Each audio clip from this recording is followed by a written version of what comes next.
Dad on lending me $10. Oh, well, then I strongly suggest that you get into another line of work. When it comes to asking your father for money, there is no fresh approach. Isn't that kind of a defeatist attitude? Maybe. But I certainly wouldn't bother him right now. He's edgy enough about this dinner. Oh? Who's coming? Eloise Sutton. Doesn't she write the society column for his paper? Yes, and her contract's up for renewal, and your father's very worried that he might lose her. Poor Dad. He's really got his hands full. I mean, trying to run a whole newspaper office and then trying to keep us happy at home. Yes, and I'm glad that you're beginning to understand that, darling. Oh, I do. And I certainly wouldn't bother him tonight about $10. I mean, compared to his problem, what's a measly $10? Good. Mom? Yeah? Would you lend me a measly $10? Pass. Just thought I'd ask. Hi, girls. Hi.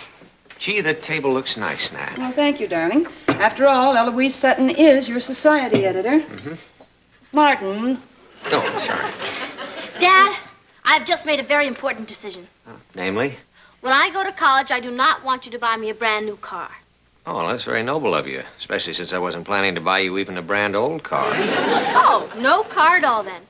And since I'm willing to make that great sacrifice, could I please have $10? Patty, now you know this is going to be a rough evening for me. I'd think instead of accentuating the negative, you'd try to think of some way to help. Oh, I'll help. What do you want me to do? Well, you can begin by seeing that nobody disturbs us. Okay. And another thing you could do to help would be to take care of Pierre while Miss Sutton is here. She's bringing her son? No, her dog. Oh, Martin, you didn't tell me she was bringing that spoiled little dog. Well, the sitter canceled at the last minute. A sitter? For a dog? Why couldn't she get another sitter? Listen, you just can't find a registered nurse at a moment's notice. Let's get one thing straight, Martin. I am not going to set a place at this dining room table for a dog. Well, of course not. He can eat at the kitchen table with Patty.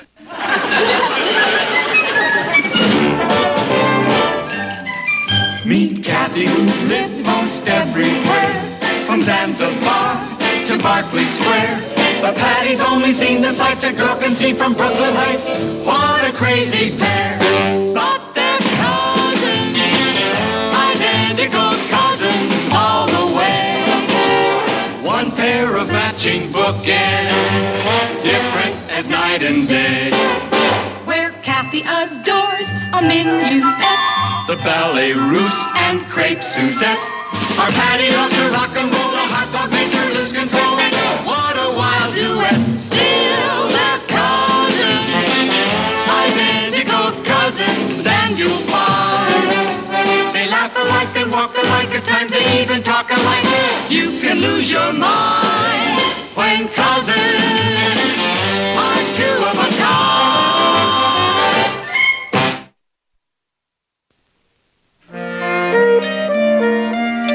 That was a lovely dinner, Mrs. Lane. Thank you. Say thank you to Mrs. Lane, Pierre. You're welcome. You're very understanding. You know, there are people who object to eating at the same table with Pierre. Not really. Well, it takes all kinds. Personally, I think it's rather novel to eat with a dog. Martin, please, don't use the word D-O-G in front of Pierre. It humiliates him. Sorry. Eloise, about the contract, have you looked at it? Yes, I found it very amusing reading. Oh, come on now, Eloise, that's a pretty good deal. I mean, it's a nice increase and lots of benefits. Oh, I think Pierre's getting fidgety. Let's talk about it when I come back from Palm Beach. Shall we have coffee in the living room? Fine.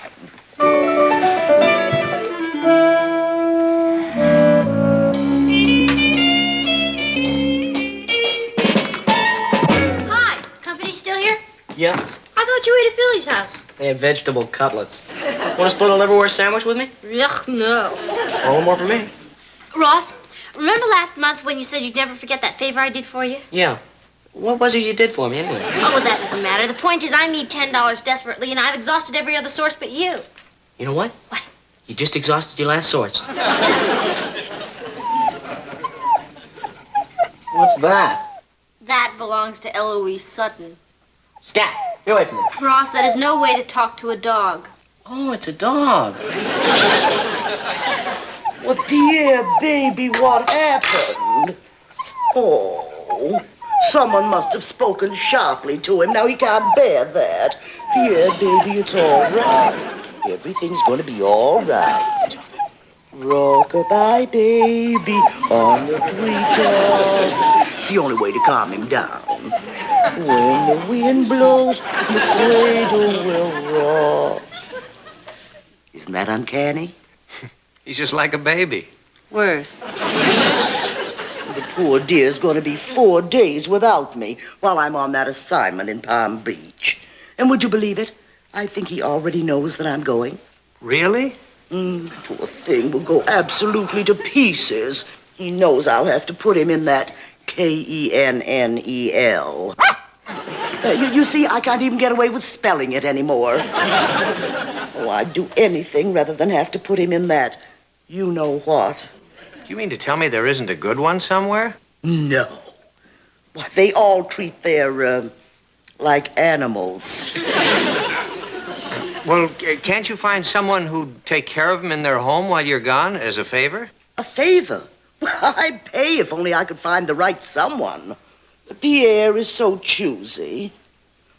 You know, I think he's a bit of a snob. Wonder where he could have picked that up. Would you like some more coffee, Eloise? No, thank you. Hold it.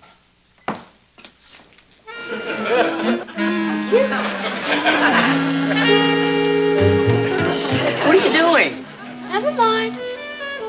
What I really should do is get a companion for Pierre on a full-time basis. But who can afford it on my salary? Oh, now, Eloise. Oh, excuse me. I didn't know you still had company. Oh, that's all right, Patty. Eloise, this is our daughter, Patty. Patty, this is Eloise Sutton. How do you do? How do you do? Oh, what a little darling. Hello there, sweetheart. Well, hello. What's his name? Pierre, he likes you, Patty. Oh, all dogs like me. Pierre likes so few people. Oh, really? Martin, look, he loves Patty. Oh, and I just love him. Miss Sutton, if you ever want to go away and leave him, I'd be very happy to take care of him for you. Well, it was nice to meet both of you. Patty, wait a moment. Yes? It's perfect. Absolutely perfect. Oh, Patty, would you? Would I what? Look after Pierre while I'm gone. Oh, well, I don't know. That's up to my mother and father. Martin? Well, Natalie? Who can I pass the buck to? Mrs. Lane, I'd be terribly grateful. Terribly. Well, it might be kind of fun for the kids, huh, Nat? Well, if it's all right with you, Martin. Well, Oh, of course I'd want to pay Patty for her trouble. Oh, no. Oh, I would insist on giving you something. Oh, no. Well, at least let me pay you what I'd give the kennel, $15. Oh, no. Well, if that's the way you feel about it. Oh, no. I mean, $10 would be just fine. Now, is there anything I ought to know about Pierre?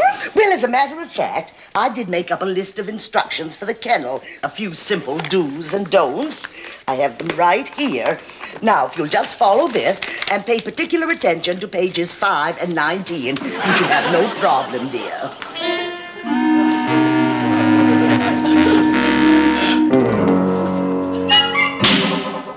Natalie, I don't know what you're making such a fuss about. That dog is only going to be here for a couple of days. 4 is an odd couple. Why get upset in advance? Now, Patty has promised to be completely responsible for him. The least we can do is show a little faith in her. Well... Oh, I'm sorry Daddy got away from me. Oh, that's okay. Hi there, little fella. How are you? You know, I think he said he was fine. Oh, right. Come on, Natalie. Why don't you break down and admit he's cute? I'll admit it when I break down. Mom, do you have any monosodium glutamate? Yes, dear, it's on the top shelf in the spice rack. What do you want it for? For Pierre's dinner. You're kidding. No, it says right here in the instructions. Page 13. For dinner, Pierre must have half a pound of freshly ground sirloin sprinkled liberally with monosodium glutamate. No, I've heard everything. Mm-hmm. Oh, I hope you don't mind, Mom. I'm using that hamburger that was in the refrigerator. Well, it's not sirloin and it's not freshly ground. How's he gonna know? He's just a dog. Come on, sweet little doggy. There you are, Pierre. Pierre, that's perfectly good meat. Pierre! Oh. What happened? Oh, I tried to give him that hamburger, and I guess I insulted him. Oh, that's okay, fella. Now, come on, perk up. Everything's all right. That's not going to do any good, Martin. Why not? Don't you remember what Miss Sutton said? You've got to sing Rockabye Baby. Right. Pierre. Rock-a-bye, baby, in the... That's not working. Mom, you sing to him. I beg your pardon? Oh, come on, Natalie, you have to. I've put in my time with Rockabye Baby. Suppose you try. Me? Oh, Papa, please, if you don't calm him down soon, he'll have a nervous breakdown. It says so in the instructions. But... Okay, I will. Rockabye,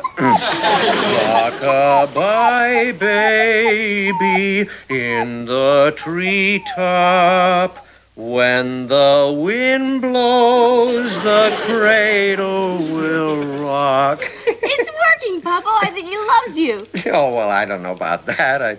It's probably just the timbre of my voice. Oh, Martin, I always said you were irresistible. I guess I am. Oh, that's perfect, Pierre. Just like Mommy fixed it. Hi. Oh, did you get the bubble bath? Yep. Mr. Sparrow at the drugstore said he'd like to know how you like this particular brand of bubble bath. You didn't tell him it's for the dog? Are you kidding? Yeah, I see your point. You all right? Yeah, fine, why?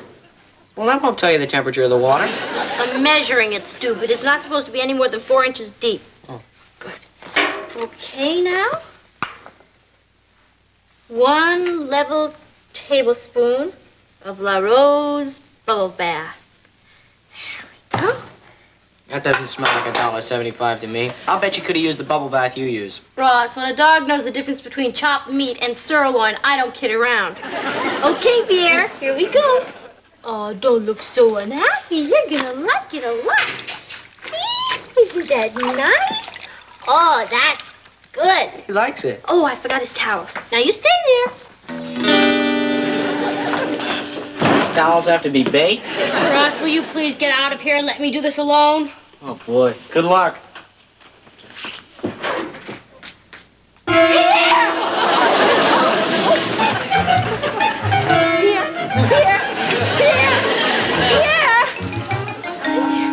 Pierre?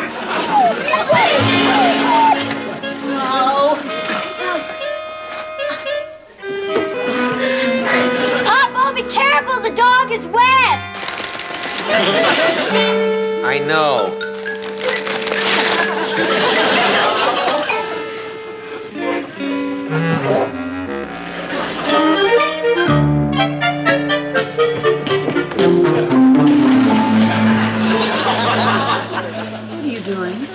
Oh, well, I'm just playing Pierre's favorite game, fetch the ball. You mean when you play fetch the ball with Pierre, you have to do the fetching? Yes, something like that. I'm coming, Pierre, I'm coming.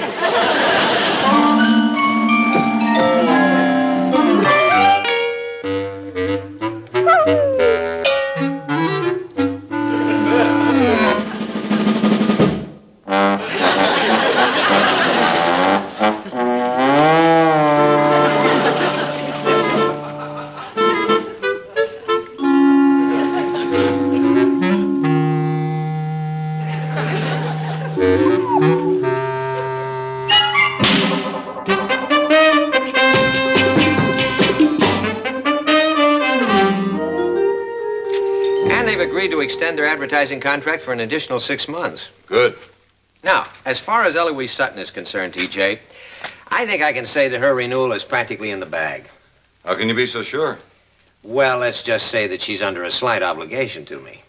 But what about this rumor that the Evening Express has made her a very attractive offer?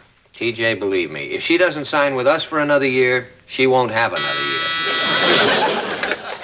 Hello? Just a moment, please. For you. Oh, gee, I'm sorry. Hello?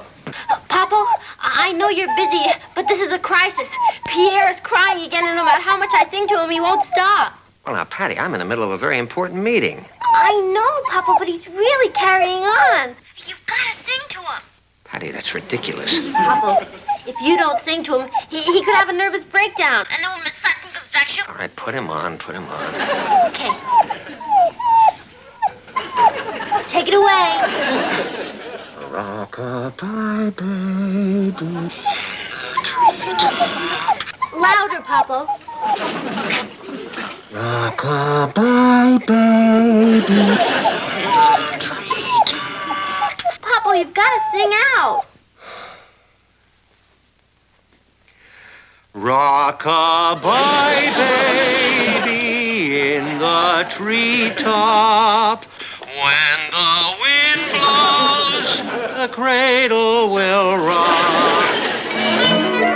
Patty, I forbid you, I absolutely forbid you ever to call me at the office again about that animal. You have no idea how embarrassing it is. Now, he is your responsibility, not mine. And you have to carry that responsibility out. And if you... Will you shut up? Papa, you're not supposed to talk to him like that. Miss Sutton says... Hey, it worked. Well, it's time somebody took that dog in hand. You, out! Papa, you did it. You solved the whole problem. Boys, Miss Sutton had a wrong number on that dog. Hey, Ross, wait till you hear Papa's a regular lion tamer with that dog. I think he's really got the problem licked. You licked him? No wonder he went out the back door. He went out the... Oh, no. And you let him? He scooted out as I was going in. I thought I heard voices. Honey, there was a phone call. Not now, for you. not now. But it was from Eloise Sutton. She's back in town. Eloise is back? Yeah, she finished a day early and she can't wait to see Pierre. How's that for luck? Oh, brother. Well, don't just stand there. Let's find Any luck? No. Did you sing? Are you kidding? Of course, you gotta sing. It's the only thing that soothes him. Now, come on. Rock-a-bye, baby, in the treetop. When the wind blows, the cradle will rock. When the... Thanks, Mrs. Hartley.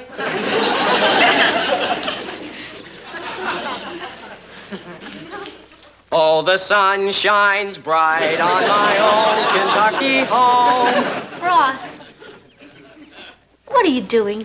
This could be the start of a whole new career for me. Stick to Rock-a-bye, baby, will you? Pierre! Here, Pierre! Rock-a-bye, baby!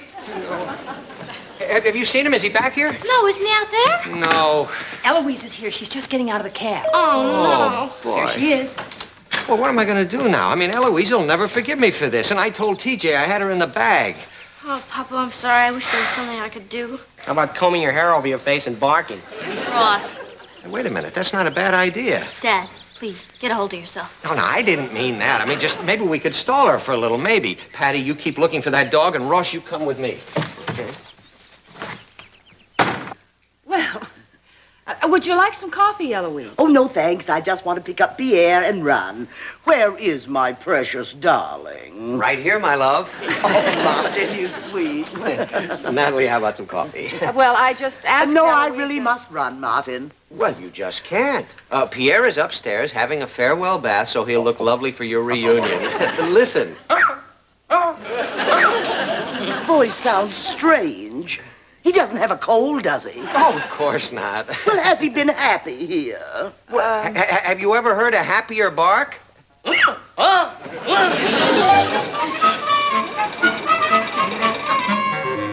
Pierre? Pierre, where are you? Pierre, come back here.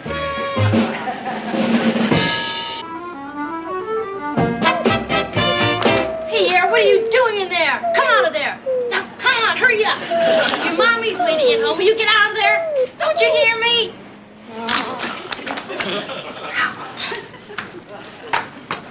Come here, Pierre. Come here, sweetheart. You come out of there. Okay, then I'm gonna come in. There you are, you bad dog. How could you do this to me? Now, come on, let's get out of here. Come on.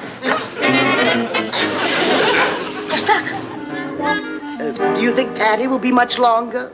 I hope not. Oh, you mean with the bath? No, of course not. I do hope Pierre hasn't been too much trouble. Oh, believe me, there are times we don't even know there's a dog in the house. Eloise, about the contract, why don't you give up the pleasure of keeping me dangling and sign it? I thought about it, Martin, and I decided you'd never try to put anything over on me, right? Help!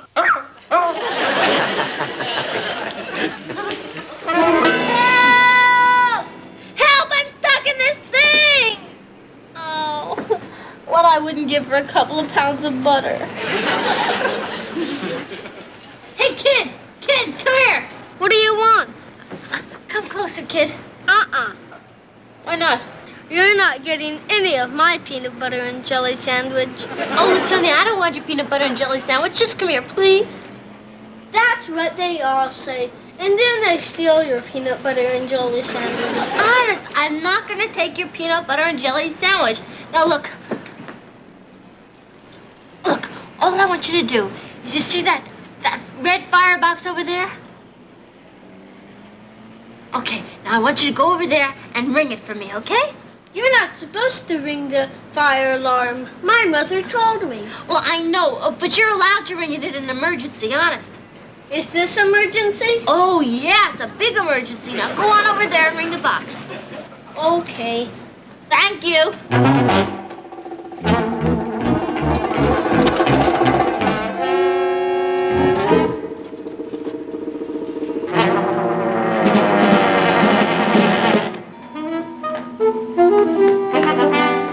Now what?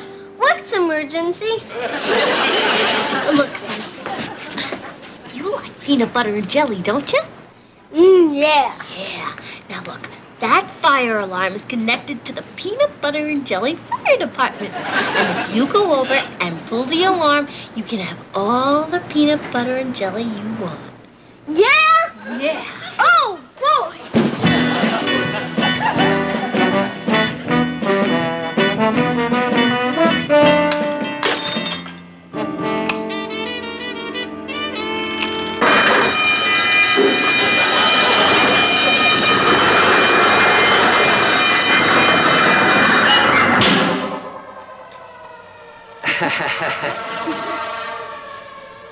Say, that fire sounds pretty close, doesn't it? I think I'd better take a look. Why don't you? Eloise, would you like some more coffee? Oh, no, thank you. I must run. I think I'll go upstairs and give Patty a hand with Pierre. Oh, wait a minute, Eloise. I'm sure Patty would prefer it if you'd let her finish that by herself. Now, Martin, I'm just taking Pierre home, not to a beauty contest. Yeah, but you see, Eloise, you're going to ruin the whole thing for Patty. Martin, I can't wait. You realize I haven't seen my little darling for 3 whole days? Yeah, but Eloise, if you just wait another minute, please. Martin, don't be ridiculous. Pierre, darling, Mama. Oh. How are you, Patty? Oh, it's wonderful to see him. Thank you for taking such good care of him. Oh, I enjoy taking care of him. He's such a little darling. Well, it's just marvelous to see him. Yeah, it sure is. He does seem a little thirsty. You do have filtered water, don't you, Martin? Oh, I wouldn't be without it. Ross, follow me. Thank you. Honey, how did you do it? It was easy, Papa. I had the help of some very cooperative firemen. See you, fellas. Thanks a lot.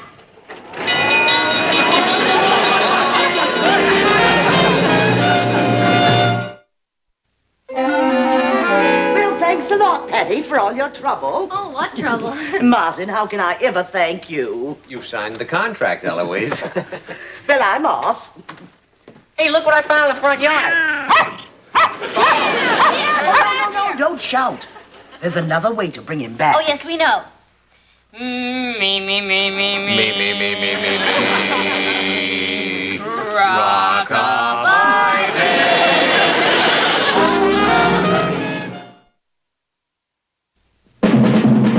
Here's Kathy, who's lived most everywhere, from Zanzibar to Berkeley Square.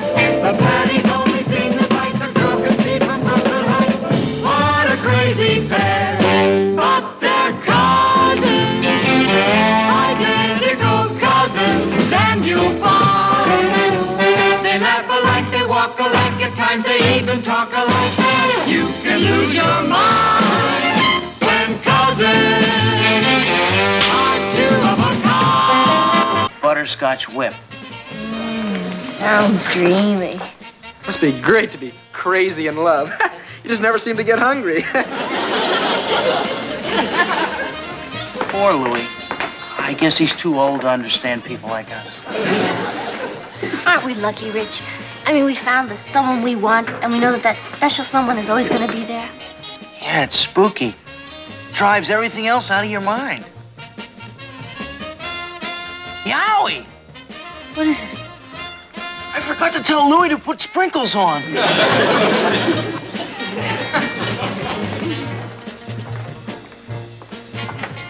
Patty, Hi, Cynthia. what did I tell you? You know Roddy Dawson, the new football captain. Only to say hello. He's really something else, isn't he? Patty, that's what he says about you. Roddy Dawson? Himself.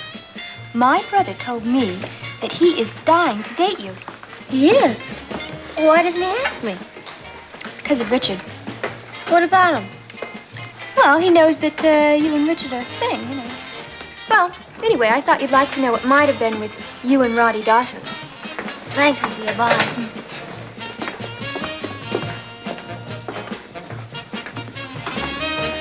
Here you are, Patty. Dig in, it's wild. Richard, I've been wondering. About what? Don't you think we're too young to go steady?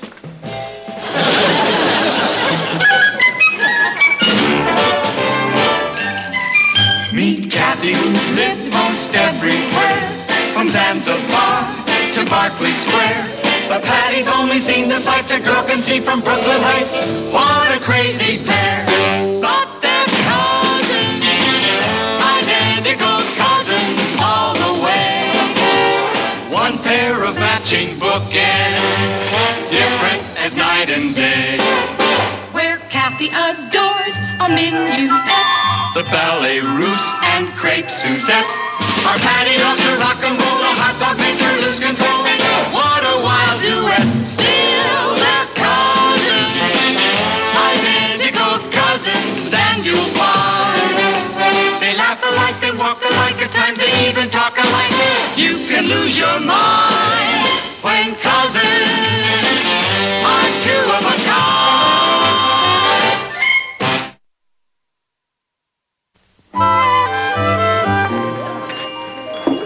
Poor Richard, he must have been terribly upset.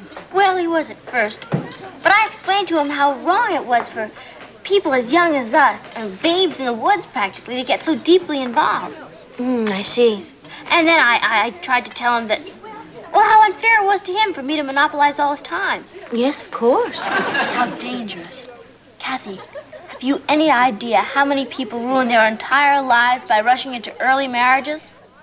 No, how many? Well, you'd be amazed. I dare say. What's his name, Pat? Whose name? The boy who suddenly made you feel you were being unfair to Richard. Why, Catherine, what a thing to say. I'm sorry. Hi, Patty. Hi, Kathy. Oh, hi, Rich. Sit down. Do you think that's such a good idea, considering? Well, just because we broke up doesn't mean we have to be strangers. No, I think if we're going to break, we ought to break clean. Well, that's very mature of you, Richard. So if you don't mind, I'll sit over there. See you around. Yeah. Hi, Patty. Oh, hi, Cynthia. I didn't mean to eavesdrop, but, what's with Richard? Cynthia, can you keep a secret? Of course. You won't tell us all. My lips are sealed. Well, Richard and I have decided to cool it. You mean you're... Well, yeah, I guess so. I mean, we're still very good friends, but we both feel we shouldn't spend so much time together. Excuse me, Patty, my ice cream's getting cold. I hope everything works out for the best. Now watch the signal drums begin to pound.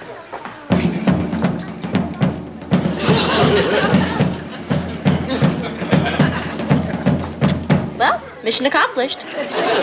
You know, the only thing I feel pretty flaky about is Richard. I mean, it takes a pretty special person to understand him.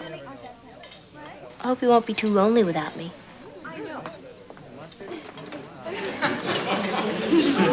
Oh, I don't think you'll have to worry about that.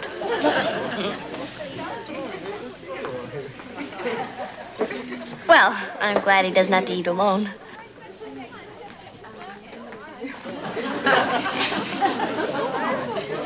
If things keep going the way they are going, he might not get to eat at all. He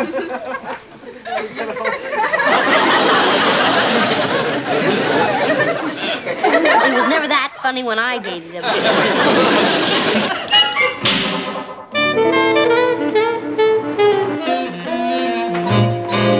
Hi, Patty. Hi, Rich. What are you doing here? Oh, I had to tell the coach something about the cheerleading. Is practice over yet? Just finished. How's things? Oh, just fine. How's things with you? Can't complain. Take care. See ya. Hi, Roddy. Remember me? Sure, you're Patty Lane. Hi. Hi. Hi. Hi. Nice talking to you, Patty.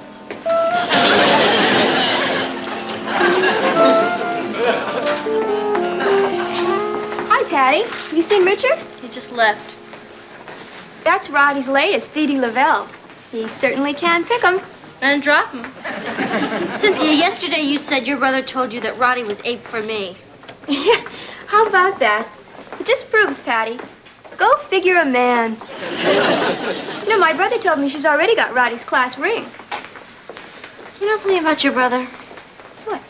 He talks too much.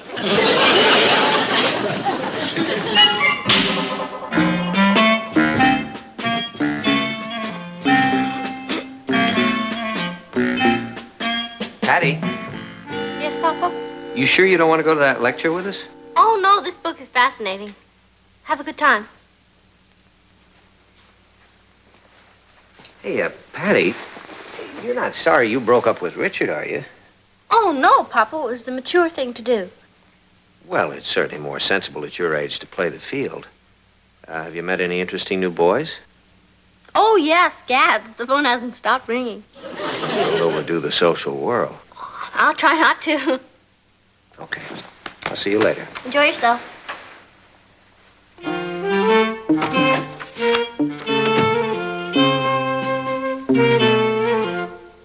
Well, don't just sit there. Ring.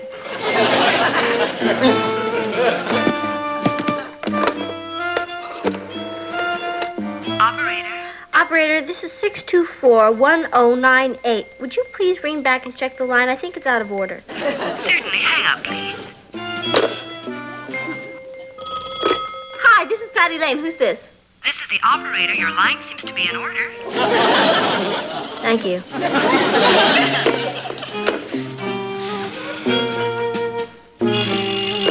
Hello? Hello?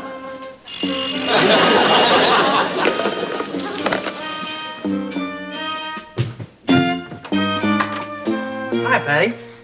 Hi, Rich. I just came by to return this history book. Oh, thank you. Won't you come in? Well, just for a sec.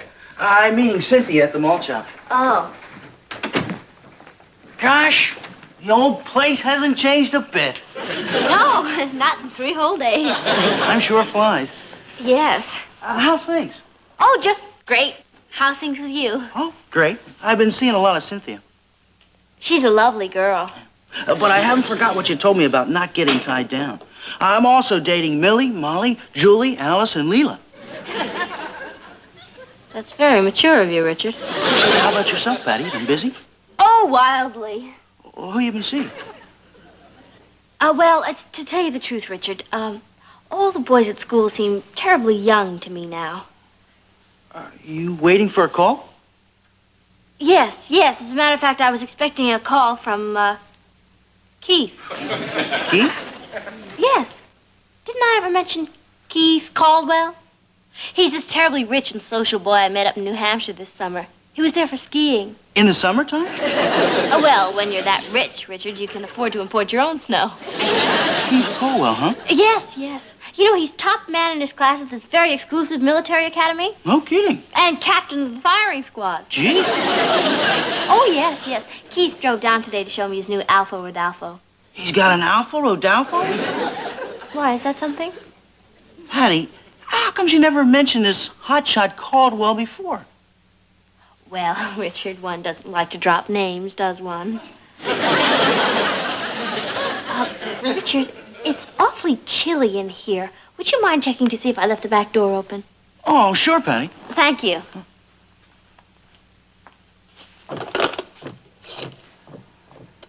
Operator? Hello, this is 624-1098. Would you mind checking to see if this number is working?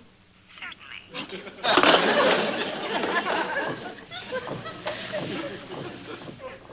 Door's okay, Patty. Oh, good. Hello? Is this 624-1098? Just a minute, please. It's the long-distance operator. Would you excuse me? Oh, sure. Hello? This is the operator. Why, yes, Kent. Hello, dear. Kent? I thought you said his name was Keith. Oh, well, he's calling from Kent, Connecticut. Yes? Well, of course I'm glad you called. 624-1098? Yes, operator, my party's on the line. Yes, Keith, dear, you were saying? Oh, dancing at the Peabody Roof? I adore to. And then dinner at La Magnifique? Oh, Keith, you're too much. Of course I do, silly boy. All right, dear, see you then. Ta-ta. What's wrong with that phone? Hello? Is this 624-1098? Yes, operator, and everything is fine. Thank you. Wow, Patty. You're really living it up with this Caldwell guy. Yes, dear Keith can deny me nothing. I guess we're both doing pretty good. I guess so. And just think, Patty, if it wasn't for you, we'd still be stuck with each other. Why, yes, Bruce, thank you. I'd love to. No, I don't know if she does have a date. Hold on a moment. Bruce's cousin is coming in from New Jersey to spend the weekend with him. Would you like him to take you to the dance? No, thanks. Bruce, she says... What's he like? What is your cousin like, Bruce? His name is Arthur, and he's very intelligent. Forget it. I know the type. Well, you could be wrong, Patty. Ask if he plays chess. Bruce, does your cousin play chess by any chance? Interborough champion. About 4 feet tall. How tall is he, Bruce? No, it is stocking feet. Forget it. He says he's still growing. How much will he grow by Saturday?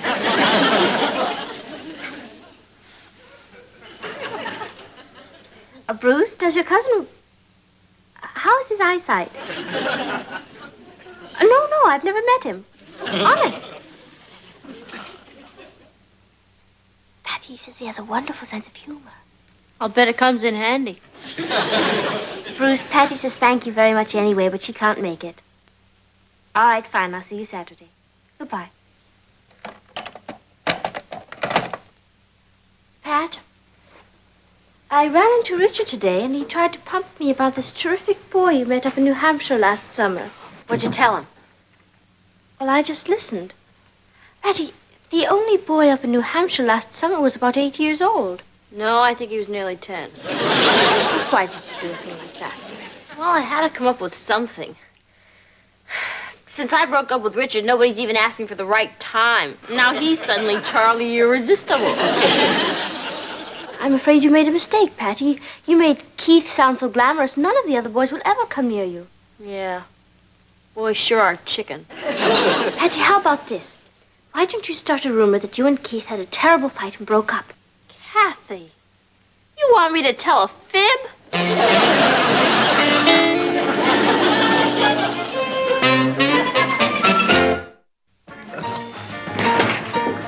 Hey, Patty. Oh, I'll see you in a minute, Nicky. Hi, Cynthia. Hi, Rich. Hi, Pat. Say hello to Irving. Oh, he's very cute. Richard insisted that I have him. And he's getting me a corsage to wear to the dance. Oh, well, you're finally learning how to treat a lady, huh, Rich? Yeah, Cynthia's teaching me. Oh. Gee, I'm awfully sorry we won't be able to join you at the dance tonight. Yeah, you told me. Keith's taking you to La Go-Go East. Oh, did I mention that? Yes, we've come to think of it as our place. I'm so sorry that we won't be able to meet him. Oh, you probably will. What? I mean, where? At your house before the dance. I'm driving Bruce over to pick up Kathy. Oh, I don't think that's necessary, Richard. Yes, it is. Otherwise, Kathy will have to walk. Bruce doesn't have a car, and neither does Arthur. Hey, you think Keith will show up in his Alfa Rodolfo? I'd really like to see it. Well, I really don't know what time he's going to get there, Rich. Well, we can wait. Well, we'll see you tonight. Yeah. Bye, Irving.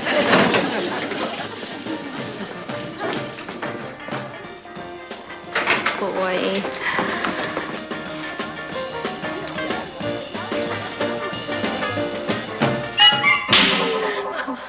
Oh, it's almost 9 o'clock. Shouldn't we be going? What's your hurry, Kathy? It'll go on for hours. Patty?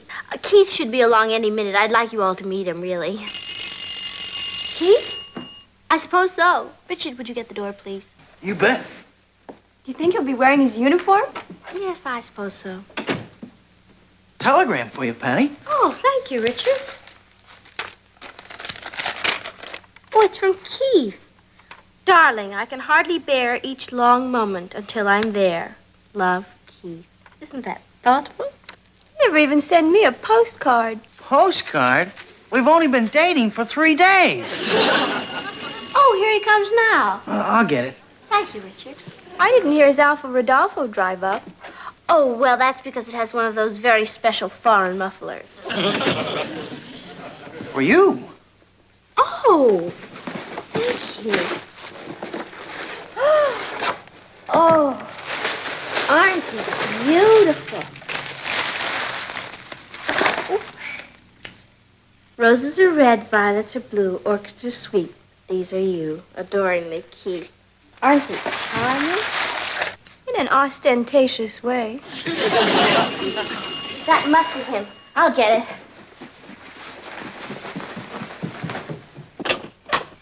Is this the Lane residence? Yes, where's Mr. Caldwell? Oh, the dispatcher Oh, said he sent this note, huh? What? No. Wait in the cab, I'll be right there. Patty? What is it? It's a note from Keith. Forgive me, darling. Will you join me at the Ritz? I ran into an old friend from Paris. Well, have a nice evening. Ta-ta. Boy, what an operator. He certainly is.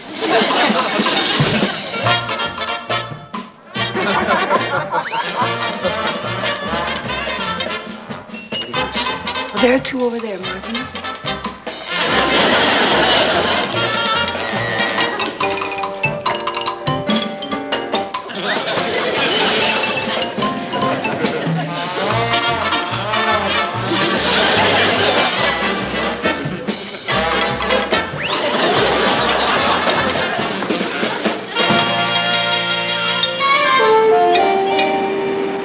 Bus 108, now leaving at gate 3 for Newark, Elizabeth, Trenton, and Camden.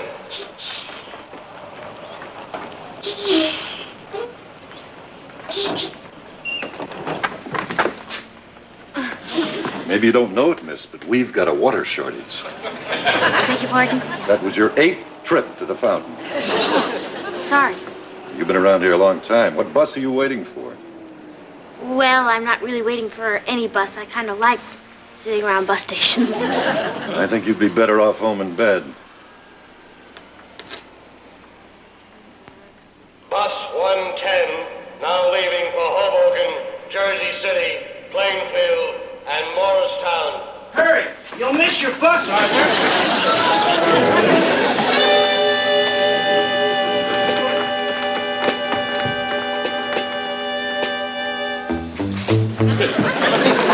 All right, Arthur, you missed your bus. Well, you'll make the next one.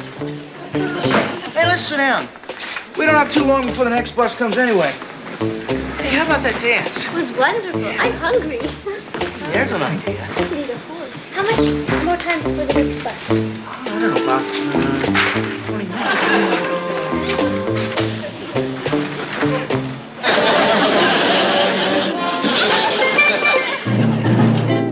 I don't think Patty's home yet. Oh, I forgot to turn off the garage light. I'll be right back. All right, dear. I'll get the coffee started.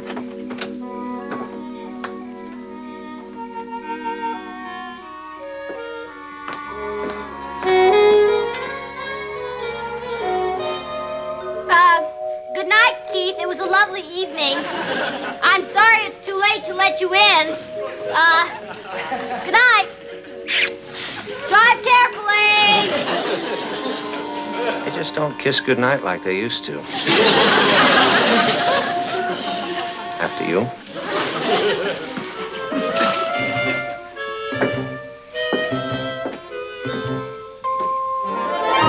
Patty, you amaze me. I sort of flabbergast myself, Papa. What can I say to her after all that? I'll say it for you. I told a pack of lies, which is not only wrong and bad and unethical, it's dumb. I'm forced to agree. Don't worry, Papa. I'm ready to take the consequences. What consequences are those, dear? Well, I've lost Richard and nobody else wants me. I'll probably go the rest of my life without dating another boy. Anybody up? Richard, what are you doing here? Cynthia gave me the air. Because I wouldn't take her to some clip joint called the Go-Go East. La Go-Go East. Yeah, I told Cynthia that Keith was taking me there tonight. He took off already, huh? Yeah, he had to go racing. Richard, there is no Keith Caldwell. There never was. I made him up. Patty, you made it up to make me jealous. Oh, well, Richard, you're very perceptive. Darling, I think our coffee's ready. Good. In the kitchen. Patty, you arranged all that jazz, the telegram and the flowers and all, just for me. Mm-hmm. Pat, do you think we could start going steady again? I'd love to. Don't worry, mature people like us won't let ourselves get too involved. I don't think there's anything wrong with getting a little involved.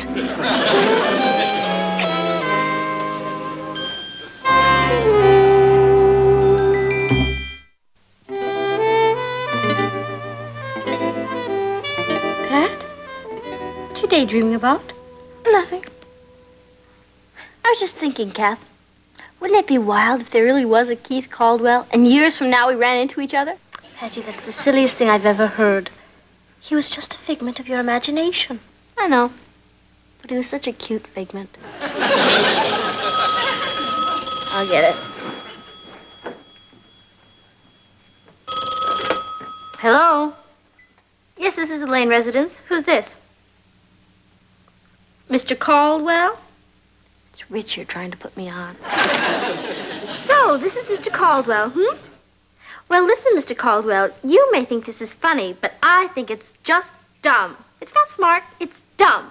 Because I think practical jokes are the lowest form of humor. And another thing, Mr. Caldwell. Really, that Richard, his sense of humor is so infantile. You think he'd stop needling me when... Hello? It's him again.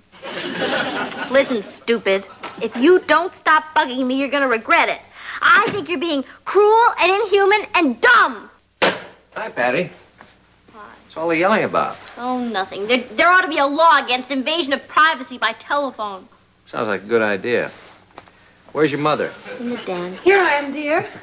Hi, hon. Hello. Any calls for me? No, dear. Who are you expecting to hear from? Oh, from that senator who's going to write the articles on state reform. I sewed up that deal with him. Wonderful. Say, that's quite a feather in your cap. Oh, yeah. We almost lost him to the Evening Express, but I turned on the old charm, and who could resist me? Say, girls, would you do me a favor and stay off the phone for a little while? Because I'm expecting a very important call from the Senator Caldwell.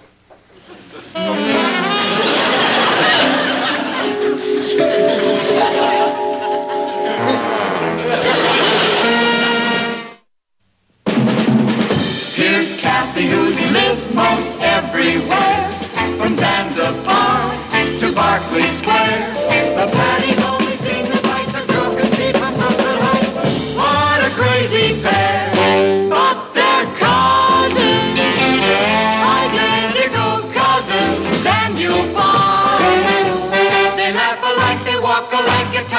even talk alike. You can lose your mind when cousins.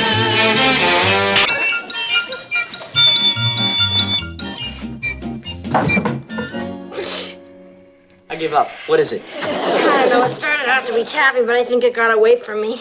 Oh, yeah, it'd get away from you, all right. They just don't make recipes the way they used to. No, they don't. Moms usually work. I got it. Hello, Ross. What is it? Well, we're not sure yet. We're going to send it over to the lab and have it analyzed. Yeah, it's interesting. I'll get it. Yeah, it is interesting. Yeah, I should give it a name and package it. We'll just be sure to put a skull and crossbones on the label. Hello, Mr. Darren. Good morning, Kathy. I've got a letter here for Patty. Oh, I'll give it to her. No, I'm sorry. She has to sign a receipt. Oh, can't I sign? Oh, no, not for this. This is registered. Oh, I see. I'll get her. Patty! What is it, Kath? There's a letter for you. You have to sign for it. Thanks, Kath. Hi, Mr. Darren. Oh, morning, Patty. Here, sign right there. Oh, thank you. Okay. Good, thank you. All right. There you are, Thank Patty. you. Bye-bye. Bye now. Hey, Kathy, the postmark's from Russia. Who do you know in Russia? Who knows anybody in Russia? The only one who could be writing me the... Hey, what is it? Do you remember my telling you about that civics assignment we had? We all had to write to some government official? Yes. Well, some of the kids wrote to the mayor and the governor and some senators. Yes. Well, I never told you this, but I wrote to Kozlenko, the head of the Russian Presidium. And I think he answered me. Meet Kathy, who lived most everywhere, from Zanzibar to Berkeley Square. But Patty's only seen the sights a girl can see from Brooklyn Heights. What a crazy pair! But they're cousins, identical cousins all the way. One pair of matching bookends, different as night and day. Where Kathy adores a minuet. The ballet russe and crepe Suzette. Our Patty loves her rock and roll. The hot dog makes her lose control. What a wild duet. Still they're cousins, identical cousins, and you'll find they laugh alike, they walk alike, at times they even talk alike. You can lose your mind when cousins are two of a kind.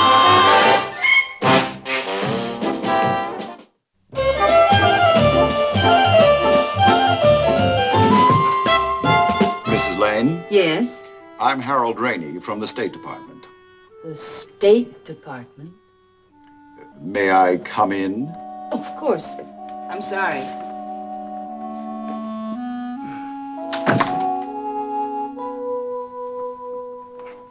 This is Mr. Rainey from the State Department. Ours or theirs? It's my husband, Mr. Lane. How are you? How do you do, Mr. My daughter, Rainey? Patty. Hi. My son, Ross.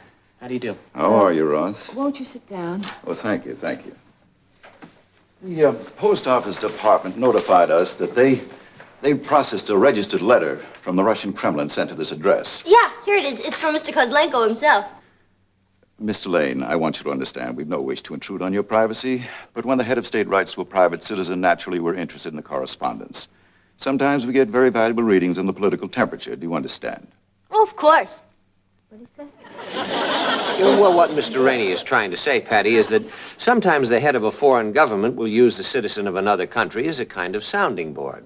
Sometimes he might say things in his letter that he wouldn't want to say officially. Do you mind if I look at your letter? Oh, no, not at all. It's kind of sticky. I'm sorry. It won't do you any good. It's in Russian. I read Russian.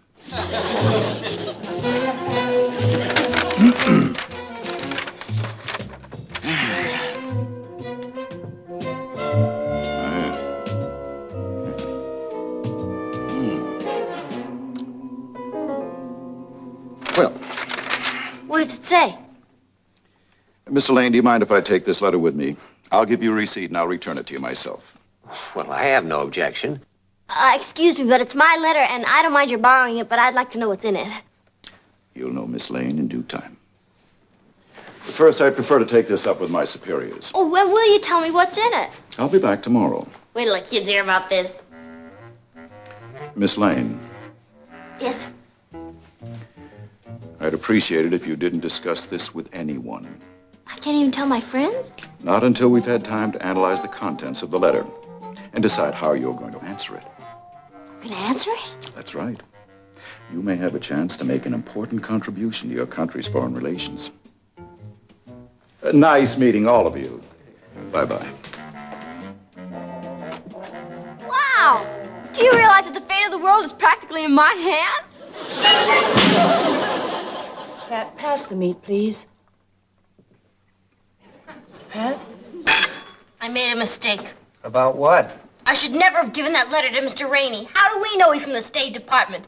We let a perfect stranger walk out of here with a very valuable letter. Get her the international spy. Well, did anyone ask to see his credentials? If he weren't from the State Department, how did he know you even got the letter? That's my point. If he were a spy, he could find out easily, couldn't he, Dad? He could be a spy. See? Sure, he tricked you out of that letter because he knew Mr. Kozlenko was giving away all of Russia's secrets. I'll never be able to sleep tonight. I've got to know what's in that letter. Well, darling, you'll know all about it tomorrow.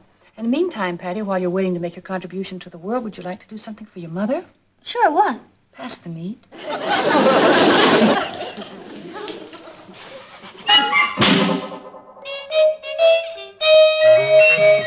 Well, are you satisfied? About what? Mr. Rainey said he'd bring my letter back today. The day's not over yet. It's 8 o'clock.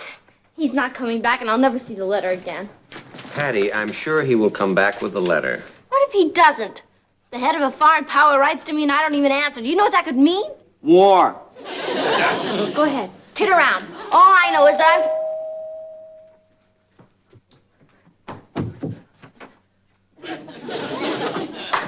Miss Lane, Oh, hi, Mr. Rainey. sorry I'm late. Oh, you're not late. It's after 8 o'clock. Is it? My time does fly. This letter, I promised to bring it back tonight. I'd almost forgotten. Do come in. Well, hello, Mr. Rainey. It's nice to see you again. How are you? Good evening, Mr. Rainey. Good to see you again. I have the letter right over here. Well, that's good because Patty was just saying she thought she'd never see it again. Now then. My dear Miss Patty Lane. How do you like that? It's the same in Russian as it is in English. No, I'm translating. Thank you. Thank you for your kind letter in which you inquired about freeways in Russia. Freeways in Russia? Well, I had to ask him something. In your country, freeways are connecting links on which automobiles may travel. Here in my country, we prefer the freeways of the mind in which people can communicate with one another. It is a pity, my dear Miss Lane, that our two countries are so far apart. It is sometimes difficult. Would you repeat that part again, please? It is sometimes difficult. No. The part about my dear Miss Lane. Patty. I'm sorry. Go ahead, please. For people to communicate exactly what is in their hearts. I think it's very interesting what he said. Yes, we think so too. What do you think it means? Obviously, a suggestion for a high-level conference. How do you like that? I called a summit meeting. Can I have the letter to show to my friends? Eventually, yes, but for now, we'd like to hold on to it in case our G7 section wants to examine it. G7, is that right? Miss Lane, we'd appreciate it if for the moment you'd keep this entire matter confidential. Oh, you can count on me. My lips are sealed. Mine, too. Naturally, we'd like to continue the correspondence. Oh, naturally. I can't wait to answer Mr. Kozlenko. You already have. Excuse me. We've taken the liberty of drafting this reply for you. All you have to do is sign it. If you'll just sign right there. No, I can't sign that. You can't. No, it's not me. Miss Lane, this letter was drafted by 3 members of the State Department, carefully gone over by one of our cabinet members, then completely rewritten by one of our former ambassadors to Russia. Patty, sign the letter. I can't, Mom. Like he said, it's 8 other people. Listen. Dear Mr. Kozlenko, I am sure that I express the sentiments of the majority of my class when I say that the free exchange of opinion is vital in order to achieve a basic understanding among all the peoples of the earth. Don't you believe in that? How do I know? I can't even understand it. It simply means that... I know what it means, Mr. Rainey. But people don't talk like that. Oh? How would you say it? Do you really want to know? Yes.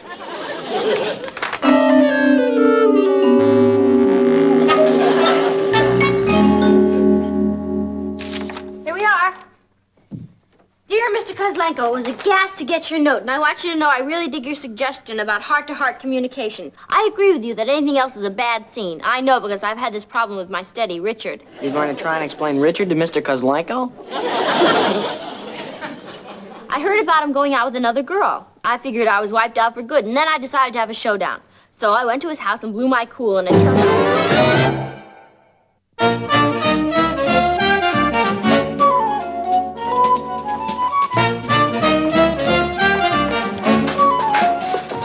Hi, Patty. I can't go with you, Richard. You can't go with me where? Wherever you were going to ask me to go. I wasn't planning to ask you anywhere.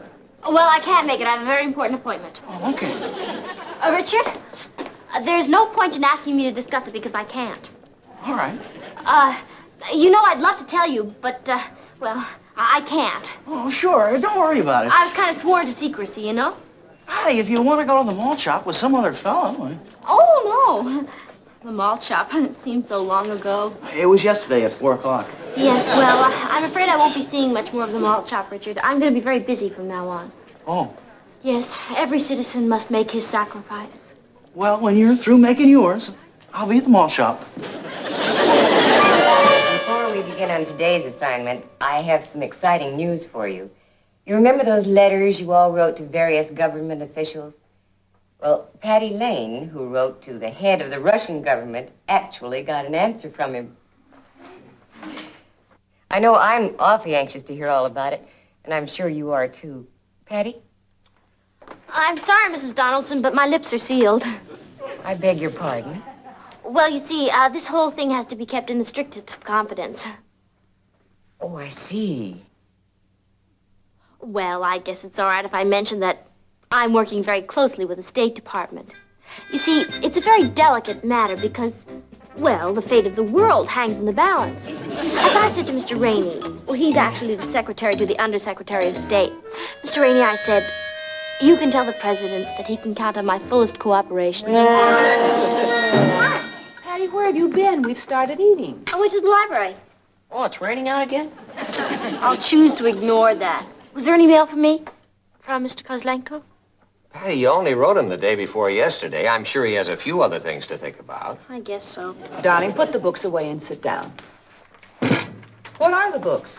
Oh, just some reading matter I intend to delve into. The collateral influence of American foreign policy in fiscal treaty negotiations. Metternich's influence on the post-bellum Austro-Hungarian conflict. The economic aspects of the European common market. It's the sort of books that you just can't put down. You can't even pick them up. Would you please explain to him that the fate of the world is nothing to joke about? The fate of the world is nothing to joke about. Dad, I've been mulling something over. Would you mind very much if I went to Harvard? No, but Harvard might. Patty, Harvard's a boys' college. Now you got the idea. They allow girls in their graduate school and in their foreign service school. Most American diplomats are trained there. You mean you're thinking of going into the diplomatic service? Why shouldn't I? I've already got one foot in it. Well, Patty, the foreign service is a very difficult career, especially for a woman. Claire Booth Luce made it. And what about Pearl Mesta? But do you realize that you'd be sent abroad? You'd be in a foreign country someplace. We'd never see you. Why couldn't you and Dad come with me? You could be a great help to me. I mean, the social side of diplomacy is very important. You could be the official host and hostess. You'd have to give me a little time because I'd have to let him know at the office that I was quitting. Oh, I'll give you plenty of time. What about me, Patty? Are you just going to leave me here? Of course not, Kathy. You can be my social secretary. Oh, thank you, Patty. Gee, sis, what about me? I mean, I'm too young to be a diplomat and too old to just sit around doing nothing. Oh, Ross, I'm sure we could find plenty of things for you to do. You could run errands around the embassy, and you could carry the diplomatic pouch. Gee, thanks, sis. You're the best ambassador a brother ever had. Okay? Okay. Get around. But I'm serious. You are? Yes. Ross, where are you going? To apply for my passport.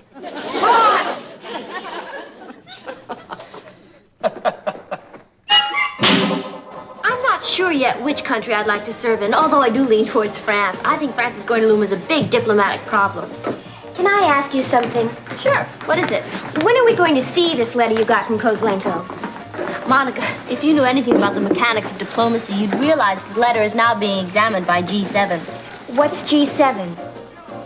I'm afraid I'm not at liberty to divulge that. How about the answer to your second letter? It's been over 2 weeks since you wrote it.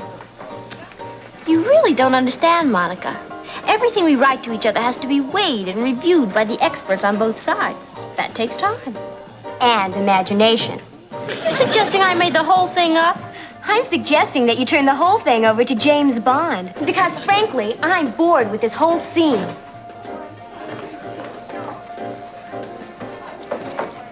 That's one girl I'm never going to invite to my embassy.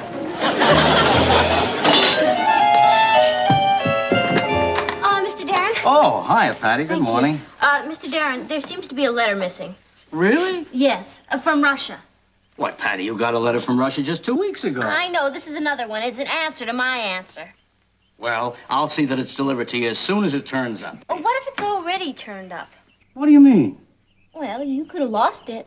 Patty, I've been delivering mail for 30 years. I've never lost a letter yet. There's always a first time, Mr. Darren. For instance, your card is sitting out there right now, unattended. Someone could walk along and just pick a letter out of it. Now, why should they do that? Well, let's say it's a very important letter that some foreign government might like to get a look at. Patty, I think you've been going to see too many movies lately. Don't you care about the fate of your country? Yes, I do, and that's why I've got to get out and deliver the rest of this mail, if you'll excuse me.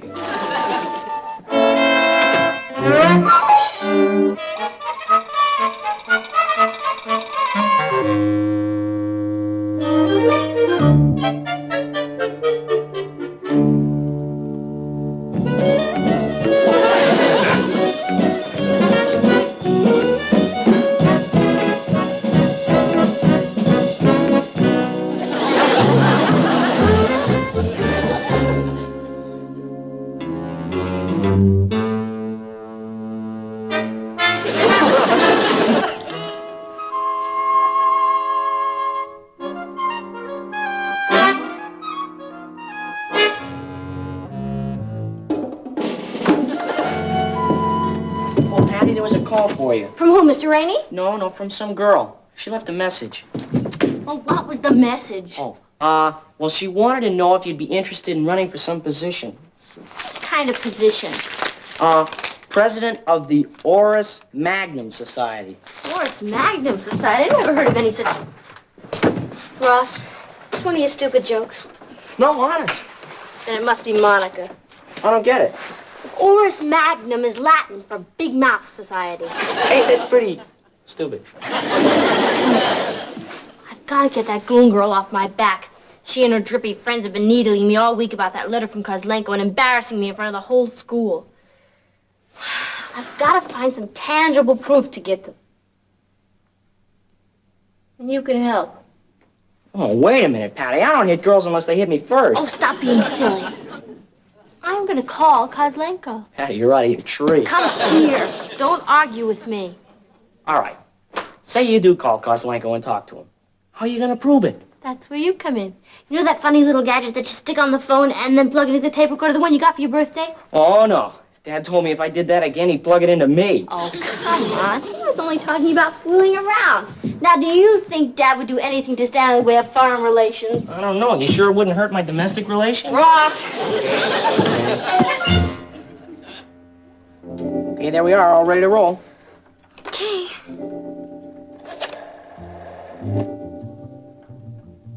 Operator, I'd like to call Moscow, please. No, not Moscow, Idaho. The original Moscow. In Russia. That's right. I'd like to talk to Premier Kozlenko at the Kremlin. Yes, I'll hold on. I'm getting hungry.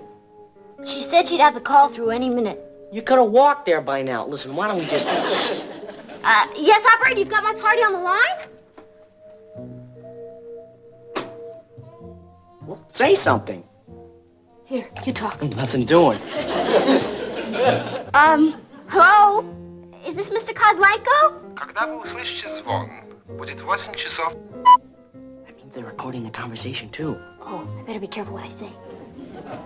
Mr. Kozlenko, this is Patty Lane. Beep.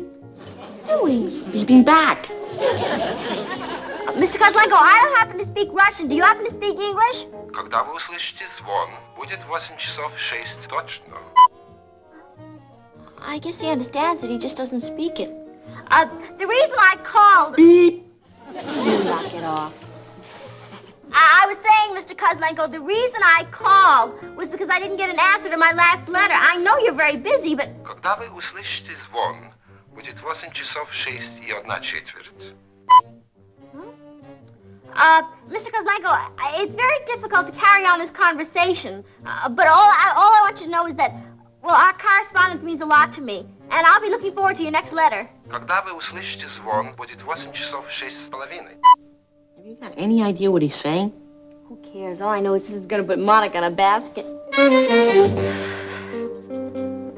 What's keeping Mr. Rainey? Oh, relax, darling. You know what the traffic is at this hour. You know, I probably should be pretty angry with you for making that phone call without my permission, but I've got to admit I'm impressed with the results. Thanks, Dad. I did the recording, you know, and the beeping. I'm impressed with both of you. And as soon as Rainey gives me a clearance, I'm going to write a big story for the paper. Oh, Dad, that'd be wild. I can just see Monica turning a lovely shade of magenta. I'll get it. Must be him. Hi, Mr. Rainey. Let me take your hat. Everybody's inside. Isn't it wild about my talking to Mr. Kozlenko? Yes, but I really wish you'd consulted us first. Oh, don't you admire my initiative? Well, Mr. Rainey's here. Shall we get started? Oh. Hello, Mr. Rainey. Shall I nice turn on the to machine, see sir? you again. I know. Just let me get set here first, please. Oh, I wish I'd called up Monica. I'd like to see just how magenta she'd get. All right, Sonny. Say something. Here, you're talking. Nothing doing. Can't you go past that? Hello? Is this Mr. Kozlenko? Когда вы услышите звон, будет 8 часов 5 и 3 четверти. Well, what'd he say? Let me hear some more. Mr. Kozlenko, this is Patty Lane. Beep. What are you doing? Beeping back. Mr. Kozlenko, I don't happen to speak Russian. Do you happen to speak English? Когда вы услышите звон, будет 8 часов 6 точно. I guess he understands it. He just You can doesn't turn speak that thing off, Sonny. That was not Kozlenko. Are you sure? Of course it's him. If it isn't Kozlenko, who is it? May I translate? Of course. When you hear the signal, the time will be exactly 8:05 3/4. You mean she called for the correct time? I'm afraid so. We spent all that money just to find out what time it was in Russia? We. You mean I spent all that money just to find out what time it was in Russia?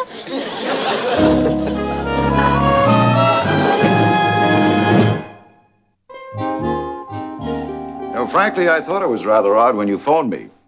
There's an 8-hour time difference. I couldn't imagine what Kozlenko would be doing in his office that late at night. Well, I must say it's really, well, you know, it is kind of amusing. Kind of. Oh, come on now, honey. Don't feel so bad. Your intentions were fine. You know, Patty, the little people of the world figure there's no way for them to reach people in high places, so they just don't bother to try. Now, if more of them had your initiative, I think the results could be pretty startling. You mean I don't have to pay for the phone call? I didn't say that. Well, I must be going. It's been very interesting. Well, thank you, Mr. Rainey. Thank you. Mr. Rainey. Oh, here's your hat. Thank you. I understand your organization is pretty good about keeping things quiet. Yes, in that area, I'd say our record's unblemished. Oh, good. Well, then, in that case, Mr. Rainey, I'd appreciate it if you'd keep this thing strictly between you and me. You see, if any of it leaked out, well, it would ruin my entire social life. I understand. You have my word. We'll consider the entire matter top security. Thank you. You see, because I really don't look very good in magenta.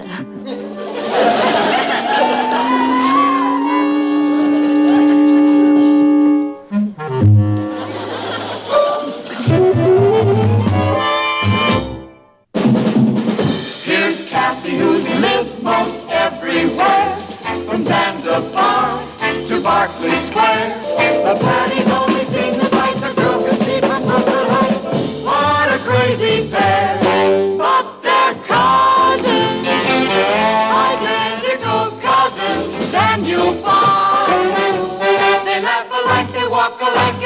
they even talk alike. You can lose your mind when cousins are two. Expected. You sure you have the right house? Isn't this the Lane house? That's right. I've got a date with Patty. You have? I mean, come on in.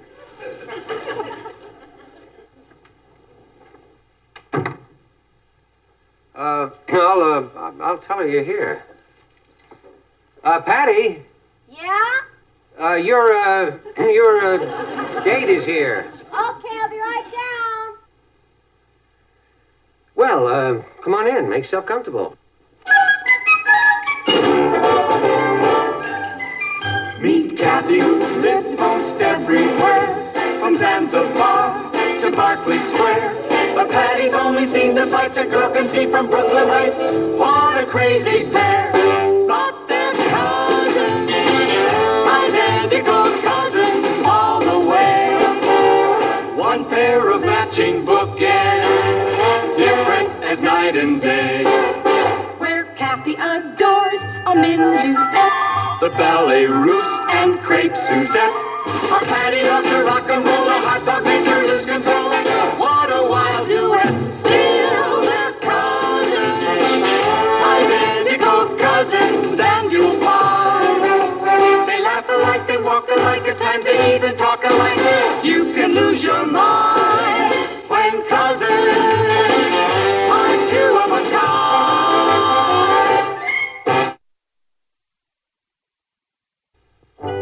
Sit down.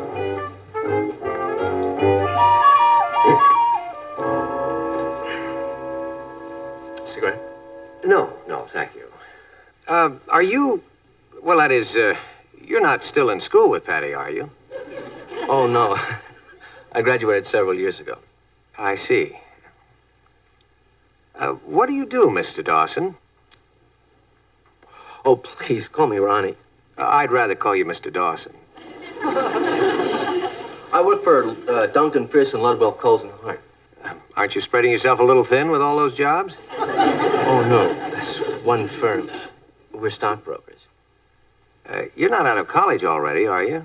Oh, no, I decided against college. I figured, why waste the time? When the rest of those eager beavers get out of school, I might be a partner by then. Well, Ronald, how are you? Hi, Patty. Nice to see you again. Well, you haven't changed much, put on a little weight, I see. Oh, yeah, well, I've had that for quite some time. If you'll excuse me. Oh, incidentally, Mr. Lane, if you ever need any advice about the market, anytime. How long did you say you'd been with that firm of yours? Well over 2 months. Really?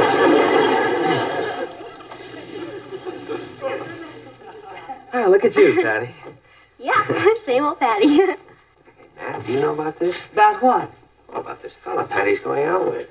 Well, I know that he used to go to school with her and that he graduated a few years ago. What's wrong with him? Well, I mean, he's old enough to be her, Older brother?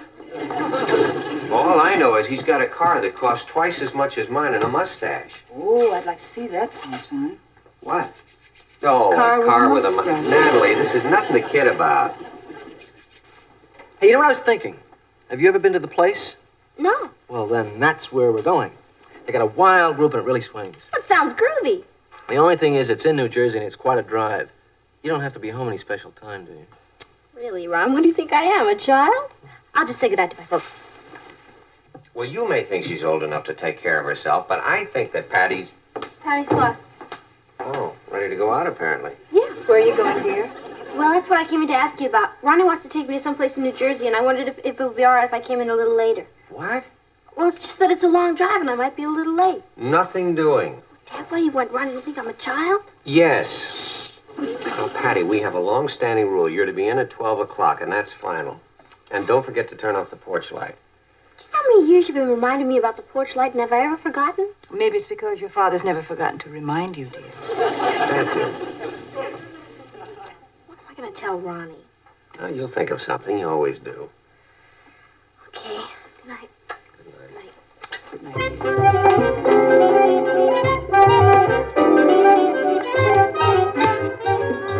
Great book. Thank you. All set? Ron, would you mind very much we didn't go to New Jersey? You don't want to go? Well, it's not that. It's just that... You won't laugh, will you? What is it? Well, I get car sick on long drives.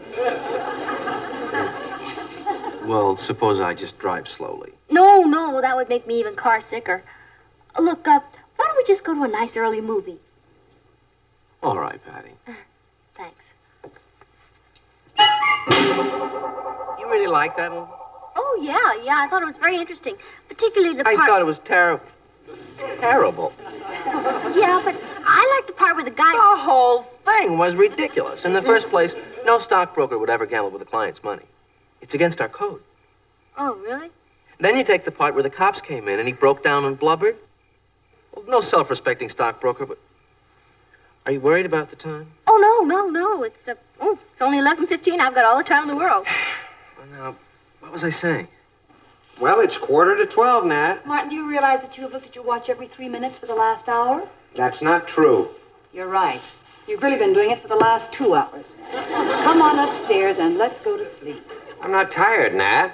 Don't be silly. Usually at this hour, you can't keep your eyes open. Well, usually my daughter's out with a boy, not a man. Now, you take the average guy who was in my class at school, it'll be, 4 to 6 years before he's making the kind of money I am. I've gotten 2 raises already. What time is it? 10 to 12. Why don't we go somewhere and have a bite to eat? Ronald Dawson? Yeah. What's the matter? I'm from the Diamond Loan Company. You fellows certainly have a strange way of drumming up business. Here, give me a call in the office tomorrow. I'll see what I can do for you. Look, Sonny, you're 3 car payments behind, and you were warned. Out.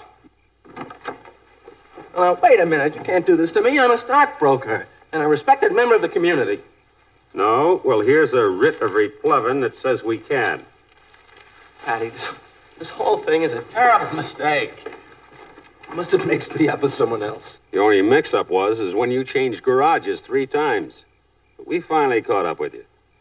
Come on, Patty. I'll try and find a cab. Oh, wait a second. Do you go anywhere near Remsen Street? Sure. Would you mind dropping me off at my house? Not at all.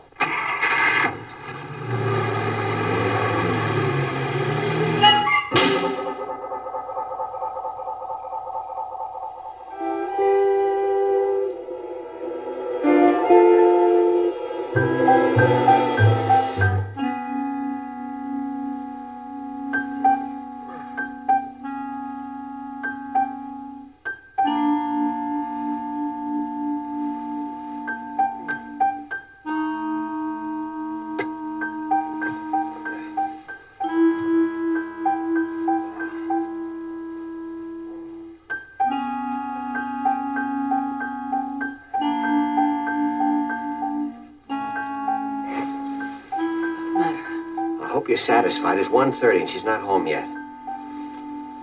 Are you sure? Yeah, the porch light's still on. Maybe she forgot to turn it off. Oh, Natalie.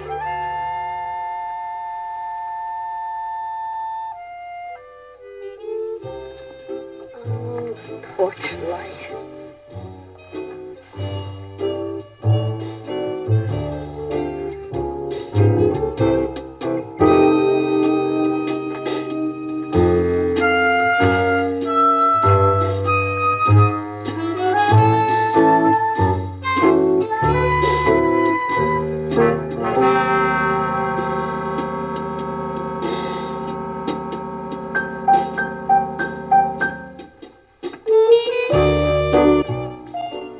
Not there. Are you sure? What do you mean, am I sure? Well, she could be raiding the refrigerator. I'm gonna have a talk with that young lady. Martin, wait. What is it? Why spoil her whole evening? I mean, couldn't you wait and spoil her evening in the morning? Okay.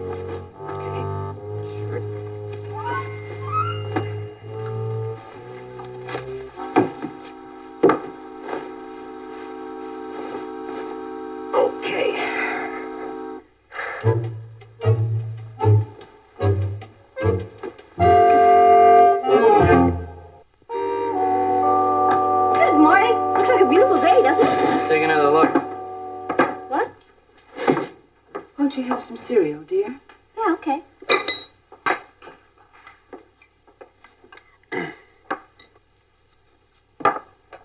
Did you sleep well, Patty? Me? Like a bunny. Would it interest you to know that I didn't? Oh, really? What's the matter? Indigestion? In a way, yeah. I guess you could say there was something I had a little difficulty swallowing. Did you do something about it? I wanted to, but your mother objected. Really? Mm-hmm.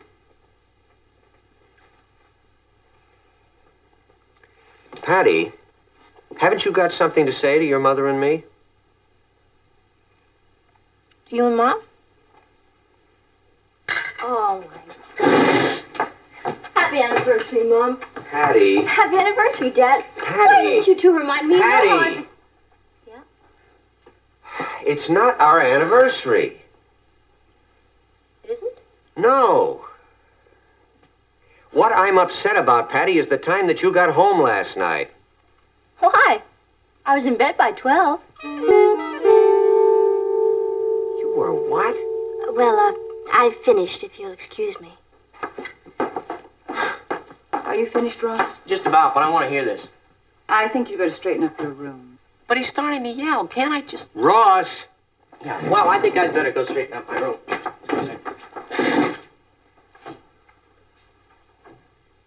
What's this all about? It's about the fact that I can't believe my ears, Patty. Now, breaking the rules is one thing, but I never thought I'd hear you deliberately lie about it. Lie? I'm not lying. About what? Patty, we know you weren't in by 12. Yes, I was. Really? Well, then let me tell you something, young lady. At 1:30, I checked your room and you were still out. No, I wasn't. Don't tell me that, Patty. The porch light was still on. Oh, I can explain that. I'm not interested in hearing any of your explanations. You're not? No, Even if I've got a reasonable one? you couldn't have.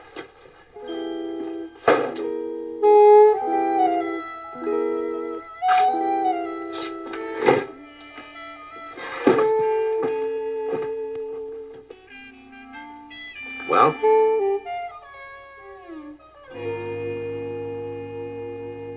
May I be excused? But you haven't eaten a thing, dear. You're excused.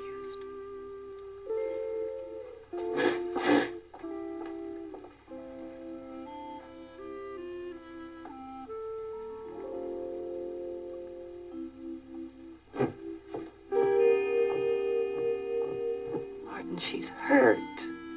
Well, that's too bad, Nat. But this is the first time that Patty has ever lied to us deliberately like that. And I'm not going to let her cry her way out of it. Patty? Ross told me what happened. Ross? He wasn't even in the kitchen. Well, he wasn't very far away. Why didn't you tell your father what happened? I tried, but he wouldn't listen. Well, I'm sure if you told him the truth. I told him the truth the first time, and he didn't believe me. Why should he believe me the second time? Aren't you being a little childish, Patty? I'm sure if you explained to him, he didn't want to hear an explanation. He said so in so many words. So you're not going to tell him? What's the use, Kathy? He doesn't trust me, that's all. He just doesn't trust me. All right, Patty. And Kathy. Yes? This is between Dad and me. Understand? I understand.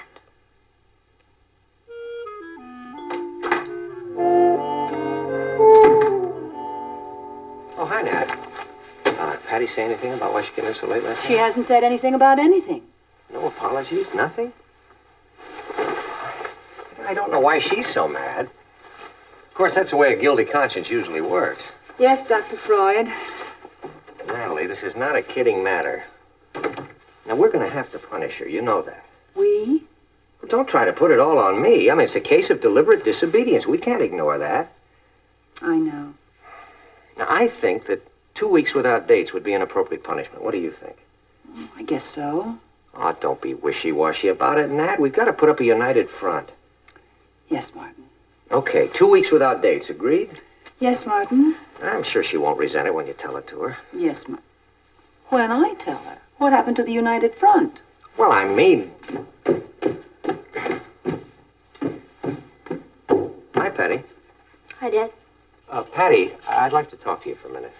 Okay. Right in here's fine. Okay. Sit down, honey. Oh, it's okay. I'll stand. Oh, I think I smell something burning. Nat. Now, Patty, as far as last night is concerned, don't you feel that some sort of an apology is in order? No, sir, I don't. That's your considered judgment? Yes, sir. Well, then you're going to have to be punished. Okay. Now, let me ask you this. What do you think would be appropriate? How about the electric chair? All right, Patty, if you don't want to be serious about this. Now, I have decided, that is, your mother and I have decided, that you are to have no dates for the next 2 weeks. No dates? That's right. Okay. Anything else? No?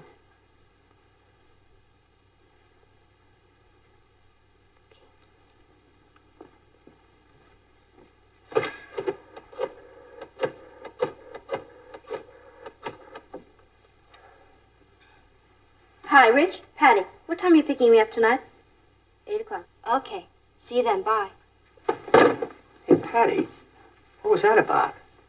Who's Richard? He's picking you up at 8 for what? We have a date to go dancing. Patty, you must be kidding. I just got through telling you no dates for 2 weeks. That starts tomorrow. Who decided that? But, Dad, I made this date with Richard a long time ago. Well, that's just too bad. But I just told him it was okay. You can call him back and tell him it's not. That's not fair. Martin. Natalie, please. Now, look, Patty, you and I have to come to an understanding about this. Dad, I made the date with Richard, and I've got to keep it. You're going to do nothing of the sort. Why should Richard suffer just because you decide to put your foot down? Oh, now, wait a minute, young lady. Just because you feel sorry for yourself, don't try to make me out a tyrant. Then stop treating me like this. I'm not a child. And you're not an adult either. Because an adult abides by the rules. And if an adult breaks the rules, then he accepts his punishment without whining about how unfairly he's being treated. And he certainly doesn't lie about it.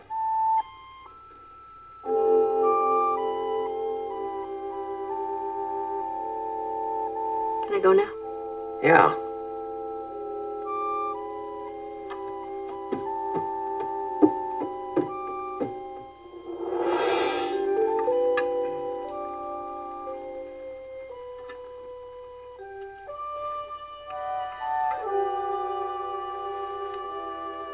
Ross, take some vegetables. I took some. 1 carrot is not some vegetables. More potatoes, Patty? More carrots? How about a slice of meat?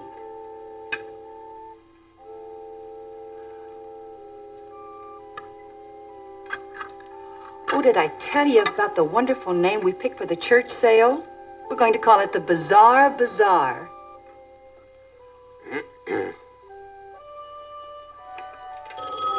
I'll get it. I'll get it. I'll get it. I'll get it.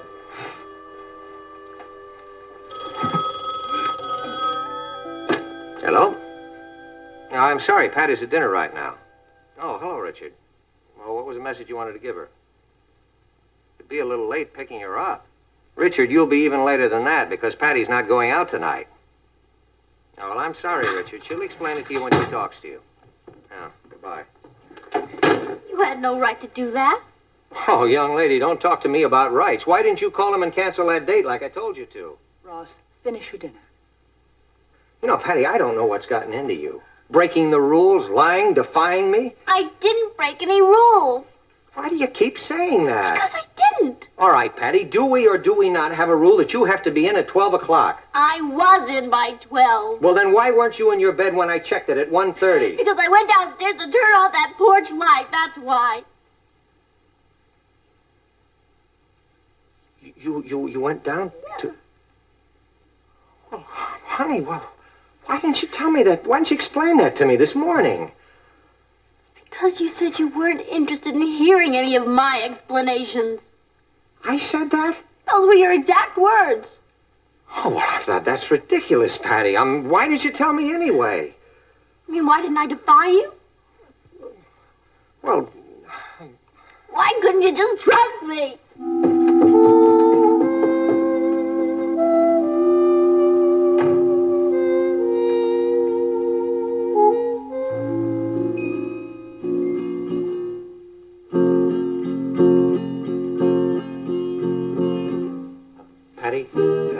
come in?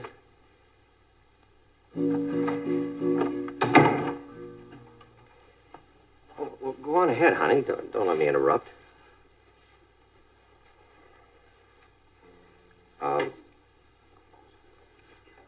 Patty, I could go on at great length about misunderstandings and human frailty, but I don't want to bore you. So I'll just say I'm sorry. I was wrong. Honey, don't you understand? I'm trying to apologize. Well, guess you decided to stay mad at me, huh? I don't blame you. I mean, I let you down.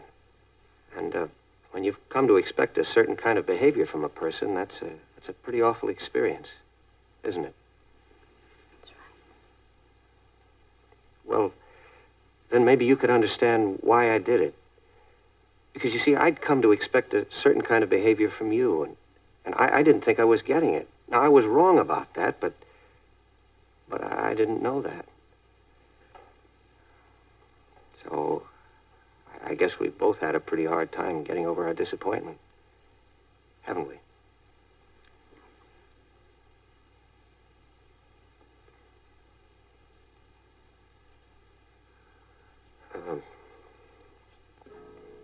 Do you mind? Gee, I've been fooling around with that for a long time.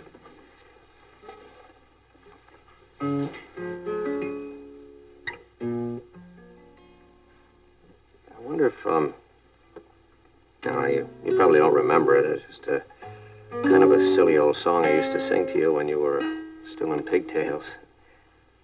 See, I think it went like this.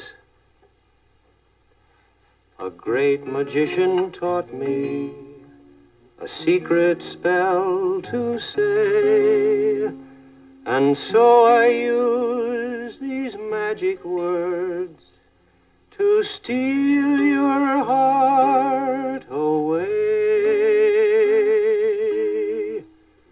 Chemo, chimo, stare a stare, ma-hi, ma-ho, ma-rumpa, sticker, pumpernickel, Supang, nipcat, parliamentia cameo. I love you. Chemo, chimo, stare, ma-hi, ma-ho, ma-rumpa, sticker, pumpernickel, Supang, nipcat, parliamentia cameo.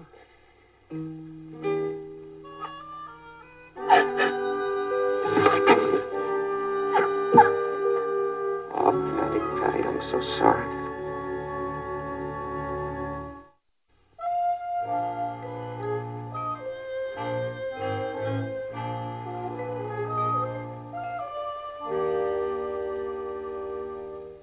Martin?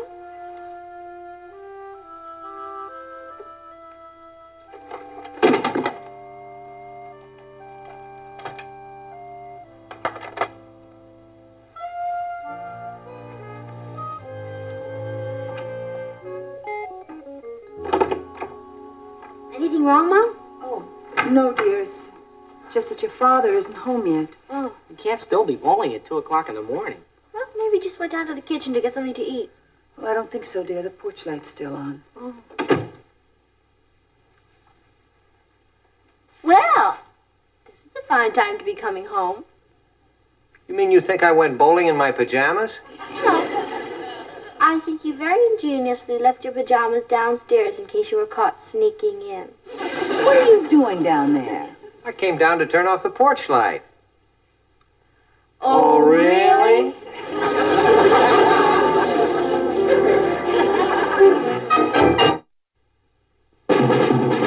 What a crazy pair, but they're cousins, identical cousins, and you'll find they laugh alike, they walk alike, at times they even talk alike. You can lose your mind when cousins are two. Remember it well. Yesterday, Dad took me shopping on a terribly fashionable street called Rue Saint.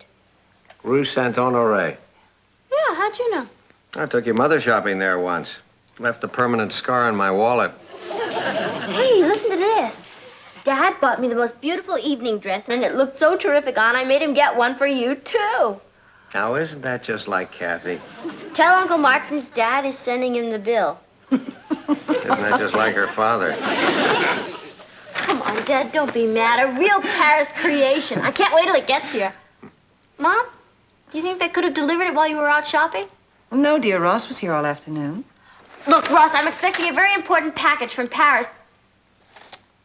He's not even listening. Ross? I said Kathy sent me a package from Paris, France. And if you happen to be here when it arrives, would you please put it... Why don't you listen to me? Would you... Is this it? Well, why didn't you tell me before? Oh, you know how I am. When I work on my cars, I get carried away. How'd you like to really get carried away? Well, how do I look? Like a girl in her first Paris creation. Oh, Pat, it's a sensation. Thanks, Mom. That must be Richard. Oh, Father, would you get the door, please? Certainly, daughter. Oh, wait a minute. I want to make an entrance.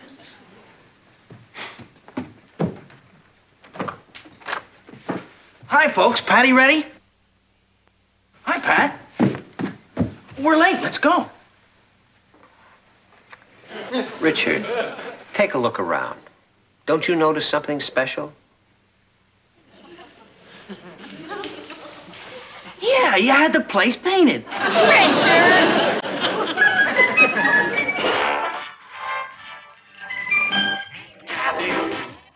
Everywhere from Zanzibar.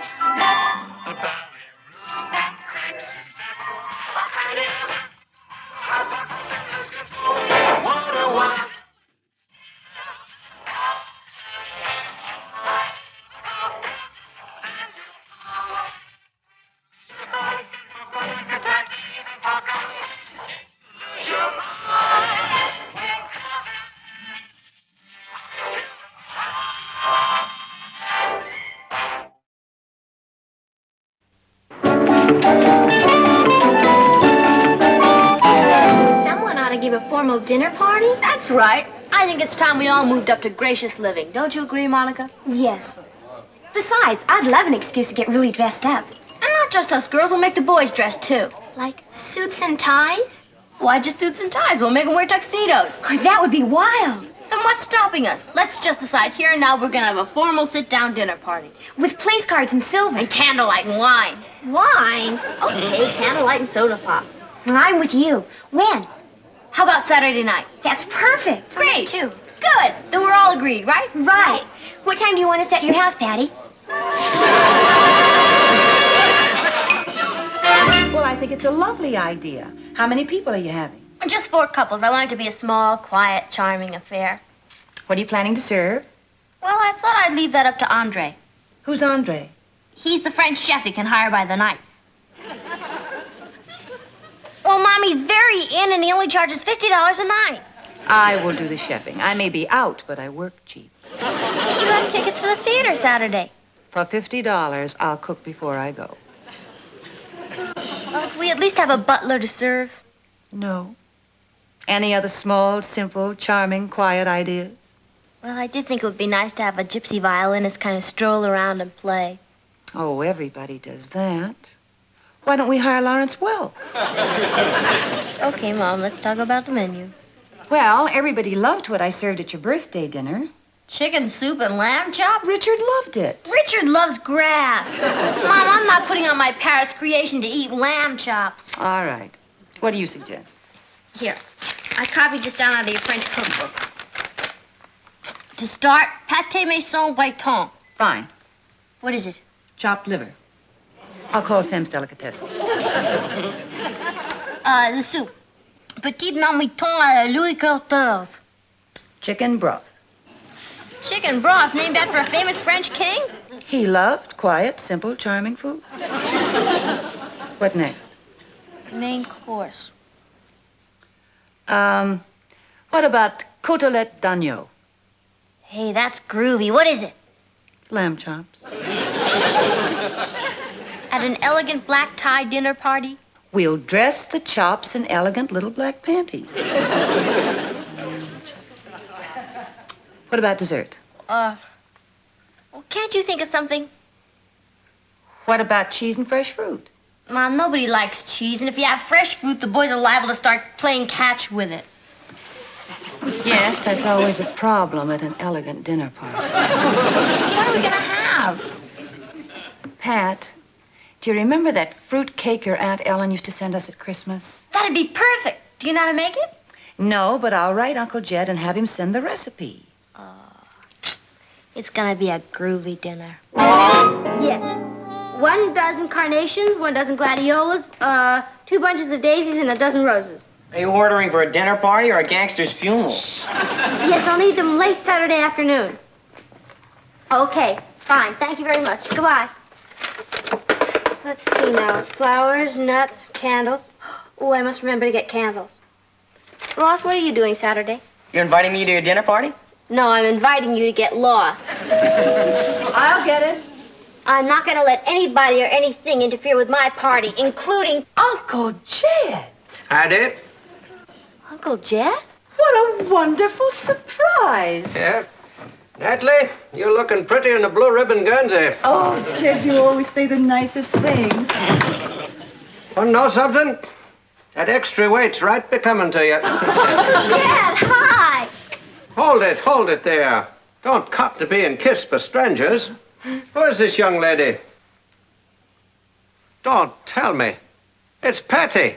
Heh, filled out real nice, ain't she? We're hoping she'll bring us a blue ribbon. Huh? Oh. Hey, who's this young fella? Can't be Ross. Well, he warn't no more than a spindle-shank calf last time I saw him. Well, I've grown into a spindle-shank boy. Well, it certainly has been a long time. Too long, in fact. Yep, that's just what I got thinking myself when you wrote me asking for Aunt Ellen's fruitcake recipe. I thought I'd get on the bus and deliver it in person. Well, we're just delighted that you did. Come in. Martin's going to be so upset that he wasn't here to meet you. Oh. Still keeping this place hot as a blast furnace, ain't you? Oh, well, it's not really warm. It's just that our furnace is a great deal more efficient than that old coal stove up at the farm. Oh? Can you roast chestnuts over your furnace? Fix the thermostat, Ross. Sit down, Uncle Jed. Sit down. Thank you. Oh, so you got a new divan. Mighty fancy. Uh-oh. Somebody's went and tore the cellophane off of that there lampshade. Say, you don't want these lights on in the broad daylight, do you? You know what I always say. We need it more than the electric company. Yeah. Well, how was the bus trip down, Uncle Jed?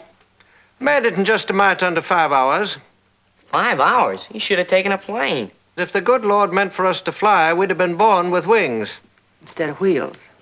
Huh? Patty, come here. Sit down alongside me. Tell me all about yourself now. You got a fella? Oh, yeah. His name's Richard Harrison. Like to meet him. Had your lunch, Uncle Jed? Oh, don't worry about that. I'll eat lunch with you. We've already had lunch. Then I'll wait till dinner. I'll just take a sandwich to tide me over. Fine. What would you like? Chicken, bologna, ham? Say, that sounds like a dandy combination. Put some Thousand Island dressing on that, if you don't mind, and a little mustard. Have you got any coleslaw? No. Forget the coleslaw. I don't want to be a burden. Just put a pickle on it. Ross, why don't you take Uncle Jed up to the guest room and get him settled meanwhile? Good. Sure, that's a sweet pickle. That other kind don't set too good. Mom, how long is he going to stay? Well, I don't really know, dear. Why? Well, I love him and everything, but what's going to happen to my dinner party? Well, why should he interfere with that? Take it easy on that there banjo case, Ross. Oh, you brought your banjo. Yep. Thought we'd all get together for a good old-fashioned hoot. It's one way you could interfere. Honey, I don't think there's any reason to get upset in advance because after Hiya, all... buddy. Martin, am I glad you're home early. Guess who dropped in on us unexpectedly? Natalie, I thought you were going to talk to your mother about that sort of It's thing. not Grandma, it's Uncle Jed. What? You mean to tell me that old... Howdy, Martin. Oh, hi there, Uncle Jed. More coffee, Uncle Jed? Yeah, don't mind if I do. He's really hooked on that TV, isn't he? I'll say he's been glued to that set ever since he got here. You think he'd be worried about using up all that electricity? I don't think he was till he figured out the free entertainment was a bargain. Dad, my dinner party's tonight. Suppose Uncle Jed decides to stay parked in there. Oh, I don't worry about that. Want a bed? What do you mean? There's a big rodeo on Channel 7 tonight. Guess who's not going to miss it? Oh, Dad, you've got to do something. I can't give an elegant dinner party with Uncle Jed parked in there watching a rodeo. Patty, he's my father's only brother. What can I do? Well, can't you take him someplace tonight? Tonight? Are you joking? We've got tickets for Hello Dolly.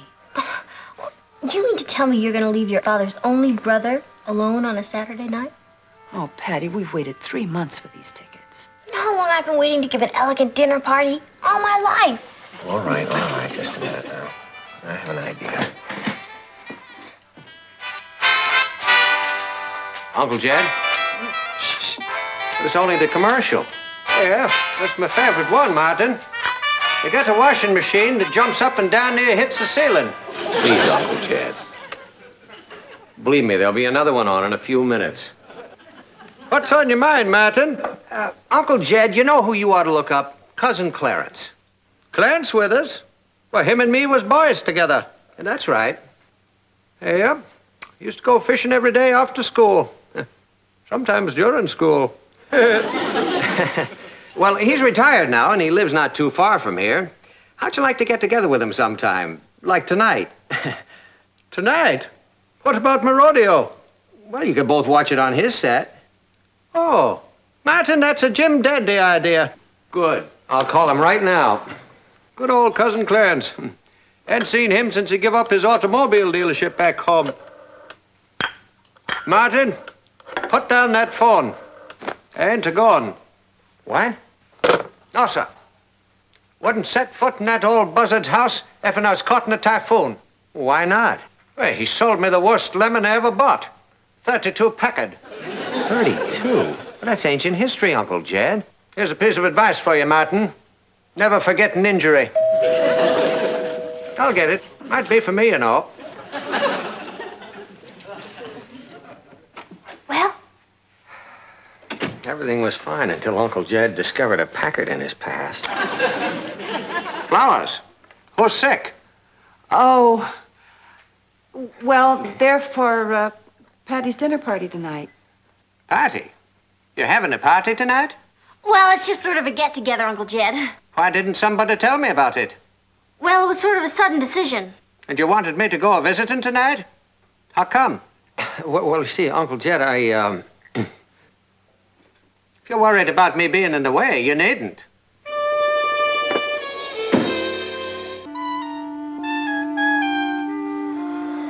I think he's hurt.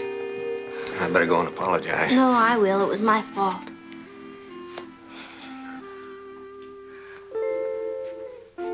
Sure feel rotten about making him feel unwanted.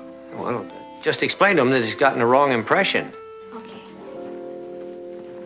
Yeah, lucky I thought to bring this with me. Nothing zings up a do like a little banjo music. Banjo music? Yep. Now, I'll provide some entertainment before dinner, and then afterwards we can all gather around. Ain't nothing helps the digestion like a good loud sing. Well, sit down, Patty. Now, I know you young folks like to dance, and I'm real good at that, too. Oh, don't worry. I know you think I could only play square dances. Not true. I'm right up to the minute. Play polkas, foxtrots, the whole works. Here, give me a sample.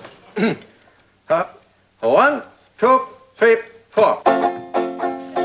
Wait a minute. 1, 2, 3, 4. It's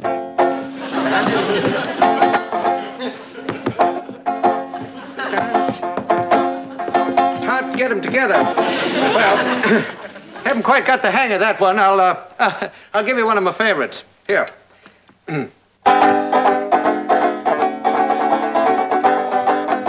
that's very catchy.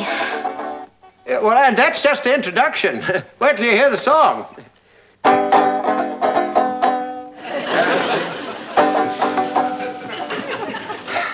You know, my foot's the biggest part of my trouble. Well, don't worry, Patty. I'll work out a nice, snappy routine for your party tonight. You know, Uncle Jed, I think it's time for young Widow Malone. Young Widow Malone? Say, that's one of my favorites. Never miss that. You know, that poor gal is in a heap of trouble.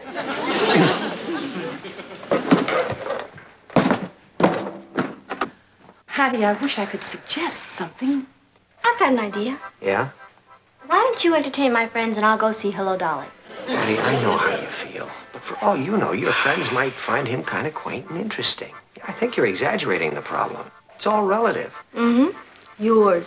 Martin, maybe we should give him one of our Hello, Dolly tickets. You mean you wouldn't mind giving it up? Me? He's your uncle. Well, now, wait a minute. Shh. I want to hear this. This offer is good anywhere in the metropolitan area. Remember, we'll install a color TV set in your own home for 1 week, free of charge. Did you hear that? What was it? An answer to my prayer. You sure there's no extra charge for this? Not a penny, Uncle Jed. If that don't beat everything.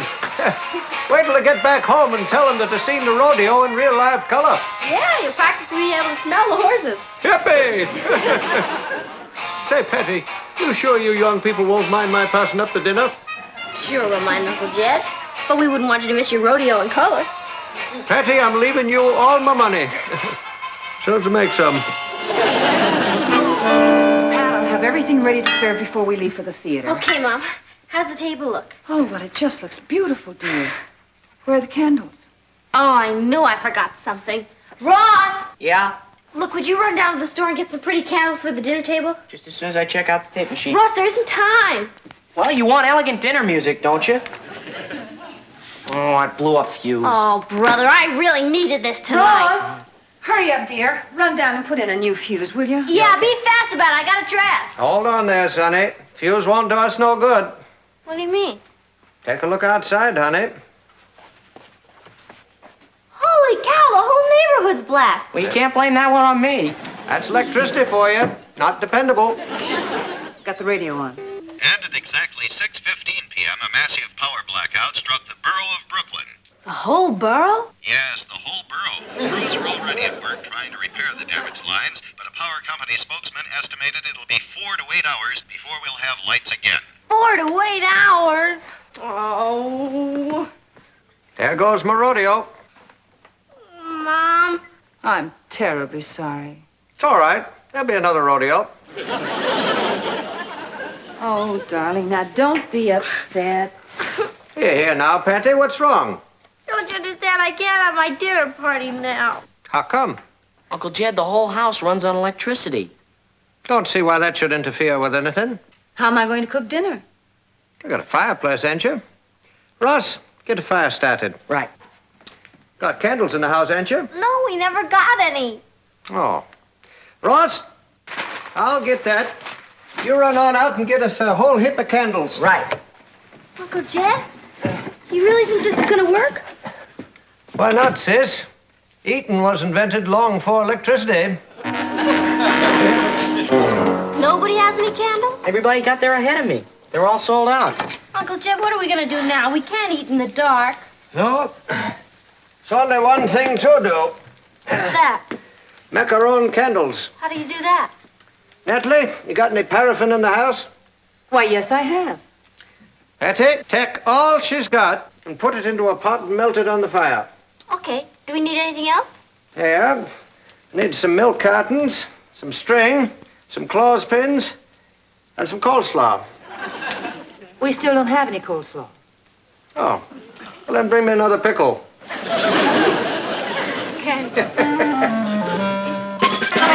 Poor Martin, stuck in his office. How to say, fit was invented for elevators. Uncle Jed, you're out of this world. Maybe soon, Patty, but I ain't yet. Patty, it's no use. I just can't get a line. Everybody in town must be on the phone. Oh, that's it. I'm wiped out. What's got into the churn now? Oh, Ross has been trying to call Patty's friends to tell him that the dinner is still on and he can't get through. Hadn't you got a bicycle, Sonny? Of course. Well, don't just stand there. Get out and spread the word, Paul Revere. Yeah, one if I land, two if I see. Candles, that is. See, Patty, you can't let life get the better of you. You got to take it by the handles and make it go down the right furrow. Uncle Jed, will you marry me? Sweet child. Oh, Patty, it's just the most perfect dinner. And I really love your dress. Oh, thank you, Ross. Hey, did I happen to mention that it was an original from Paris, France? Every now and then. I got my tux from Louis' rental service. It's wild, Richard. It's really you. No, it's Louis'. Hey, kids, why don't we go in there and dance? Haven't you heard, Richard? It's Blackoutsville. Even the transistor radios are out. Well, what are we going to do now? Sonny, glad you asked that question.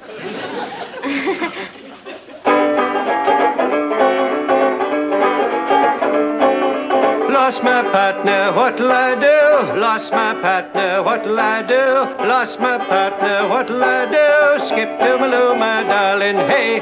Skip, skip, skip to Maloo, skip, skip, skip to Maloo, skip, skip, skip to Maloo, skip to Maloo, my darling. You'll find another one prettier, too. You'll find another one prettier, too. You'll find another one prettier, too. Skip to Maloo, my darling. Skip, skip, skip to Maloo, skip, skip, skip to Maloo, skip, skip, skip to Maloo, skip to Maloo, my darling. Bravo! Why, Martin, what happened to you? You ever try to walk down 56 flights of stairs? Hey, Patty, I see you had the party after all, huh? Yep, thanks to Uncle Jed. He managed everything. Well, you see, there's a lot to be said for the old-fashioned ways after all. Hey, Martin, how about this one? Used to be your favorite. Still is. Oh, when the saints go marching in. Oh, when the saints go marching in. Oh, Lord, I want to be in that number. When the saints go marching in. Oh, when the sun begins to shine. When the sun begins to shine. Oh, Lord, I want to be in that number. When the sun begins to shine. When the trumpet sounds a call. When the trumpet sounds a call. Oh, Lord, I want to be in that number. When the trumpet sounds a call.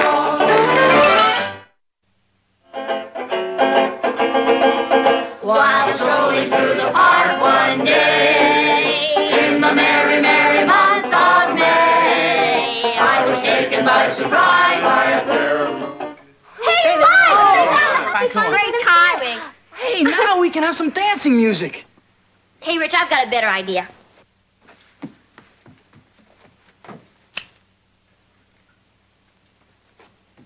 Isn't that better, Uncle Jeff?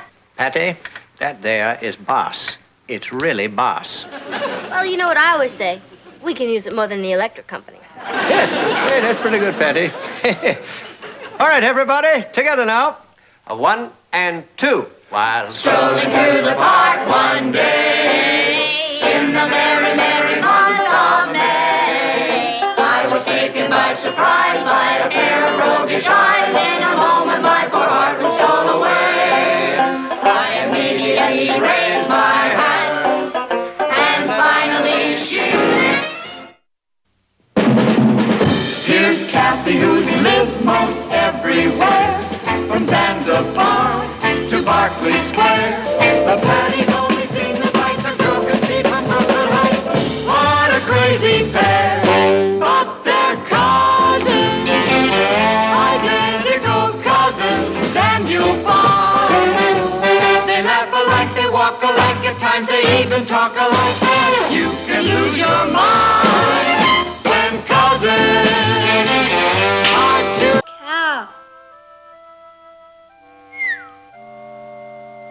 That's incredible. All right, Patty. What are you reading? I thought you'd never ask. This book is really something else. What is it? Experiments in ESP. Dad, you told her to stop doing that. Doing what? Spelling things out so I won't understand them. Ross, ESP is an abbreviation for extrasensory perception. Oh, yeah, that's right. Oh, yeah, that's right. As if he knows what it is. I do so. It's like when a person is psychic. Psychic? Yeah, when they know what's going to happen. That's psychic. Yeah, well, that's what I said. Patty, do you really believe in extrasensory perception? I don't know, Dad. It could exist. Maybe it's just another sense. You don't even have the sense you're supposed to have. This book is about experiments they're doing at this university. Listen to this. If a group of people concentrate hard on a single subject in a room, a person with psychic tendencies can identify that object just by concentrating on their thought waves. Hey, what about the dishes? In a minute, Mom. Dad, that really happened to me once. I was at a party and this perfectly strange boy came in and I knew he was going to come up and ask me for a date, and he did. That's what I call a perfectly strange boy. Why don't we all try it? One of us will go out of the room and the others will concentrate on an object. And then when that person comes back, he or she will try to figure out what the object is. Kathy, you want to volunteer? No, thanks. It's your night to dry dishes. No, not the dishes. We're doing experiments in ESP. One person goes out of the room and the other people concentrate very hard on an object. And when that person comes back, he tries to get in on their thought waves. Pat, why don't you go out of the room? Me? Okay. Oh, no, dear. Into the kitchen and start drying the dishes and we'll concentrate on something. Okay. Concentrate hard now. Mm-hmm. What'll we pick? Anything she picks. What do you mean? Whatever Patty picks, let's say that's it. Kathy, that's a little unfair, isn't it? Is it? Yeah. Let's do it. I only wish I'd thought of it. Pat, we're ready. Let me see now. This table! That's amazing! How did you know?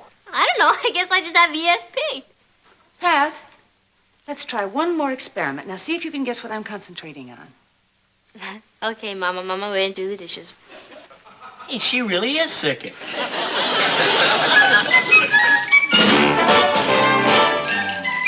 Meet Kathy, who lived most everywhere, from Zanzibar to Berkeley Square. But Patty's only seen the sights a girl can see from Brooklyn Heights.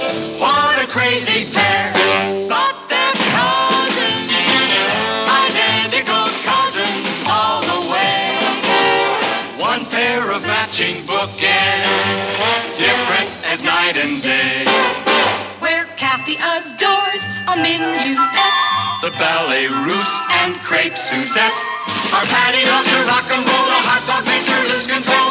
What a wild duet, still they're cousins, identical cousins, and you'll find they laugh alike, they walk alike, at times they even talk alike.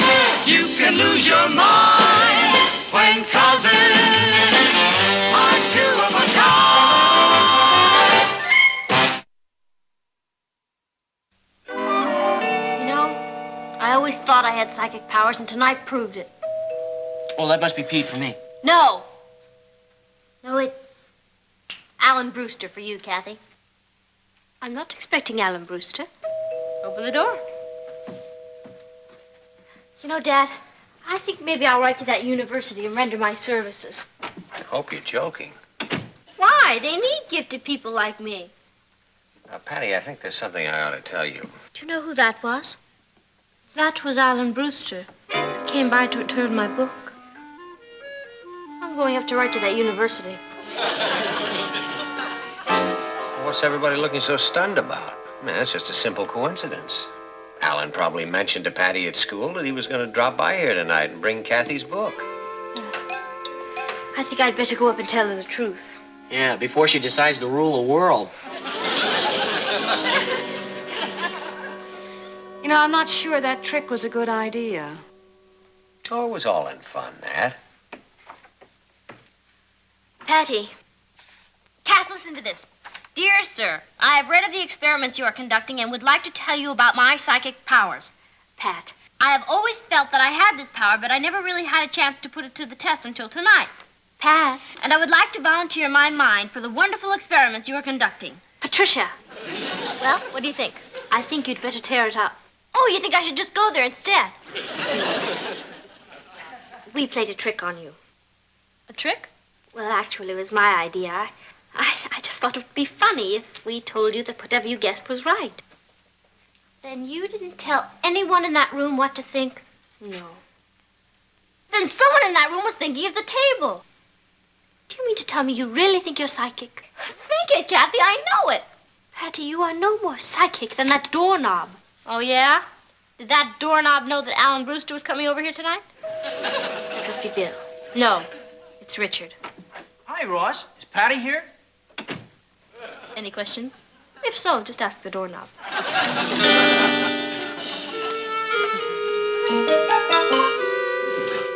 Are you ready, Patty? I'm afraid I can't go out with you tonight, Richard. You're gonna miss a James Bond movie? I'm afraid I have other things on my mind. Yeah, she thinks she's the hunchback of Notre Dame. You know, the fellow made all those predictions. That was Nostradamus. Oh, yeah, the hunchback of Nostradamus. Hi, Mrs. Lane. Mr. Lane? Oh, hello, Hello, Richard. Richard. Hey, Rich, how's your mother's flu? It's much better, thanks. She's, How'd you know my mother had flu? I can't explain it, Richard. It's just something, in here. Excuse me. Something in here? Richard, didn't you tell Patty your mother had the flu? I couldn't have. We didn't know it was flu until this afternoon. She's putting in a long-distance call to that university. Didn't you tell her that it was just a joke? I tried to, Aunt Natalie. But I have a feeling the joke is going to be on us. And I heard that you predicted that Helen's boyfriend would walk out on her. And he did. That's right. And that Agnes's boyfriend would ask her to go steady. And he did. That's right. Well, Patty, I've got a little problem, and I wondered if I could talk to you about it. Sure, Russ. When? Let's see now. I have an opening Thursday at 4:30. Oh, that's great. Thanks, Patty. Thanks a lot. You're welcome, Ross.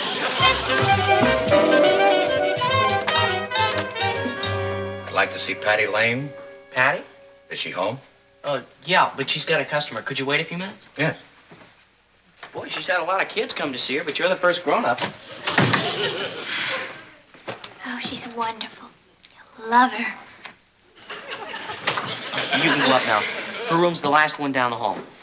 Thank you. Enter.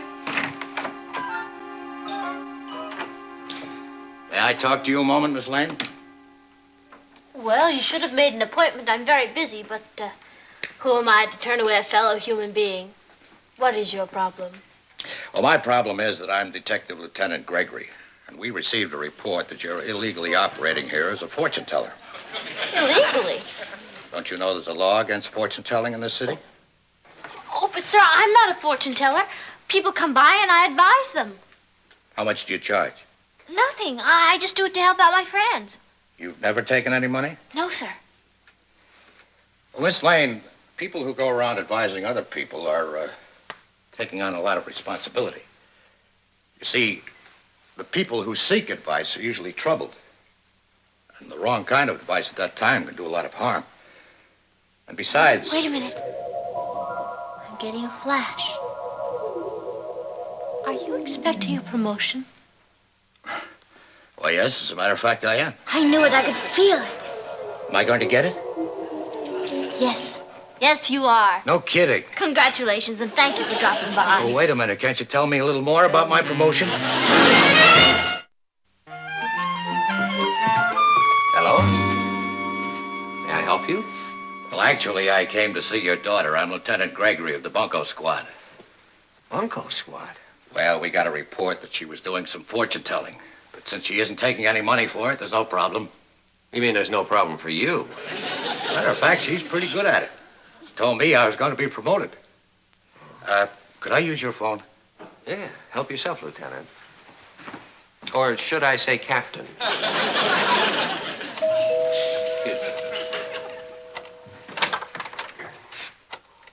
I'd like to see Miss Patty Lane, please. Is she expecting you? If she is as talented as I've been led to believe, yes. Oh. Well, come in. She's in her room. It's, Upstairs and to the left. Did you make your call? I've changed my mind. Things are really getting out of hand. I know what you mean. Mr. Lane, have you got a few minutes? I'd like to have a little talk with you. Yeah, sure. Come on. Enter.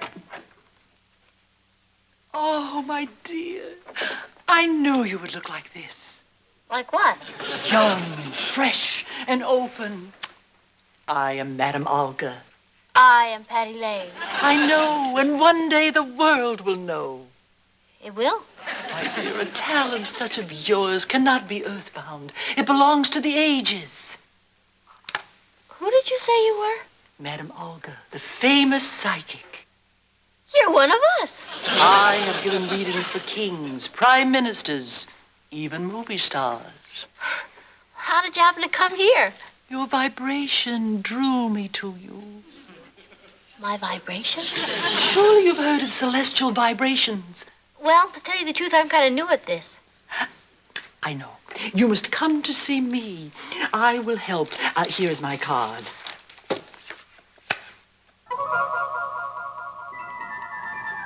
Shall we say Monday at 5 o'clock?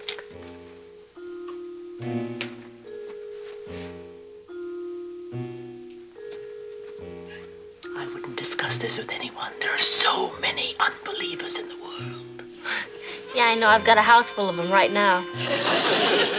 See you Monday, my dear. I will be there.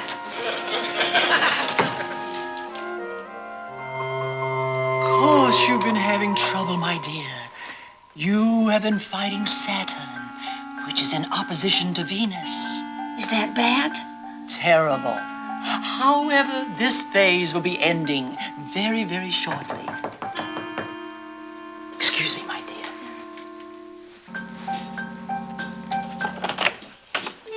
Oh, I'm just finishing up, my dear. Come in. Be seated. I'll be right with you. Okay. You mustn't be impatient. Don't try to force things. Oh, I can't tell you how much better I feel. That is why we are here, to do any good we can. There you are. Oh, thank you, Mrs. Gordon. Now, I'll see you next week at the same time. And remember, don't try to force anything. Goodbye, my dear. Madam Olga, there's something I don't understand. Yes, my dear? Well, I thought it was against the law to take money for this. My dear child, I don't take money for what I do. You don't? Why, no. Oh, I accept love offerings to help us carry on our work. Oh. Now, come over here, my dear, and sit down. What made that go on? You did. You're standing on the button. Oh, thank you. Sorry. Now, you must understand, my dear, people expect this sort of thing, and we give in to it only because we must capture the client's faith, or we are powerless. Do you understand? Oh, sure, of course. What? Some clients have very little faith.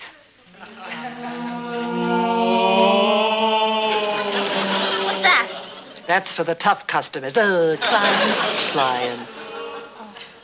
Madam Olga, why are you so interested in me? I'm just an amateur. But such a talented amateur. My dear, I have heard that your classmates come to you for readings. Well, they're not exactly readings. I just listen to their problems and tell them what's going to happen. I see. And for this you take no money? Oh, no, of course not. Not even love offerings? No. Oh, my dear. You have so much to learn, and I'm going to teach you. Now, are you willing? I guess so. Well, this is what I want you to do. Send your classmates to me, and you can tell me about their backgrounds and their problems, and we can help them solve their problems. Could I think this over? Certainly. Why don't you come see me tomorrow? Okay. Thank you very much. Goodbye. Goodbye. Say hello to Richard for me. I will. How'd you know about Richard?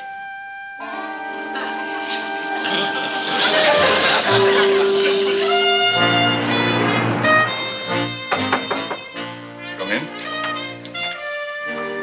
You wanted to see me, Mr. Ryan? Yes, Patty, sit down. If it's about that math test, I can't explain. You see, this new math is very difficult, and I get all mixed Patty, up. what I wanted to talk to you about were these so-called readings that you've been giving to your schoolmates. Oh, you've heard about it, huh? I did. Frankly, I find the whole thing a little disturbing. Oh. I'm sorry, Mr. Ryan. I didn't know there was a rule against it. Patty, the whole point is, are you equipped to give advice to others? Well, I know what you're thinking, Mr. Ryan. Considering the things I've done in the past, it does seem a little strange, but I've suddenly found this power I have, and I don't think I should keep it to myself. I think that would be selfish. Patty, Wait a minute. I'm getting a vibration from you, Mr. Ryan. Yes. That new gym you wanted. You're going to get it. Yes, I know. The money was voted by the legislature yesterday. You see? Now, how could I have possibly known that? Because I announced it in assembly this morning. Aha! But here's something you didn't know, Mr. Ryan. I wasn't listening in assembly this morning.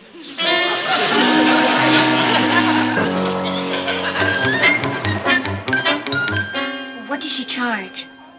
Nothing. Just a love offering. How much love offering? About $5 worth. Oh, I don't have $5. Look, Monica, why don't you take this for good luck?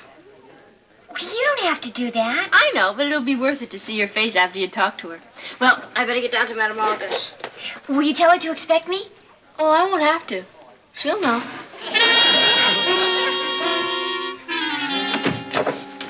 Oh, hi, Nat. Martin, am I glad you're home? What's the matter? The principal of Patty's school called. Oh, Patty passed the test? Martin, this is serious. He's getting concerned about her being involved in the psychic business. Oh. Well, it's nice of him to show so much interest. Is that all you've got to say about it? Well, I don't think there's anything to worry about, Nat. You don't? No, it's just a phase, Nat. You know, she'll get over it, like all the others. I can't believe you mean that. Forget it, Nat.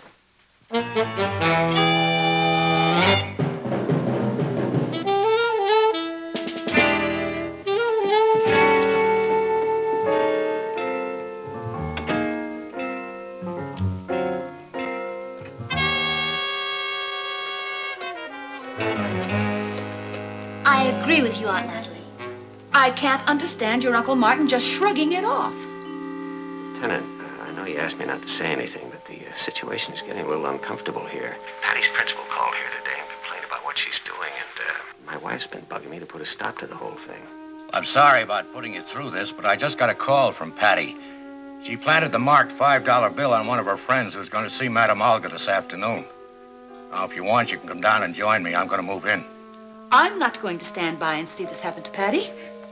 What are you going to do? I'm going to see Madame Olga. The vibrations I'm getting tell me you're having trouble with the boy. I'll say. I see an H. That's right. H-A. H-E. Henry! That's right. She's fantastic. Yeah, isn't she? Is it going to work out all right? Yes. He's headstrong, but he's very, very fond of you. What happens in the next week is of the utmost importance. What do you mean? You must return next Friday and tell me everything that has happened. I will. How much is that? There's no charge, my dear. Just whatever you want to contribute to further the good work. Thank you. Well, I'll see you at the Shake Shop, Monica. Okay. I'll see you Friday.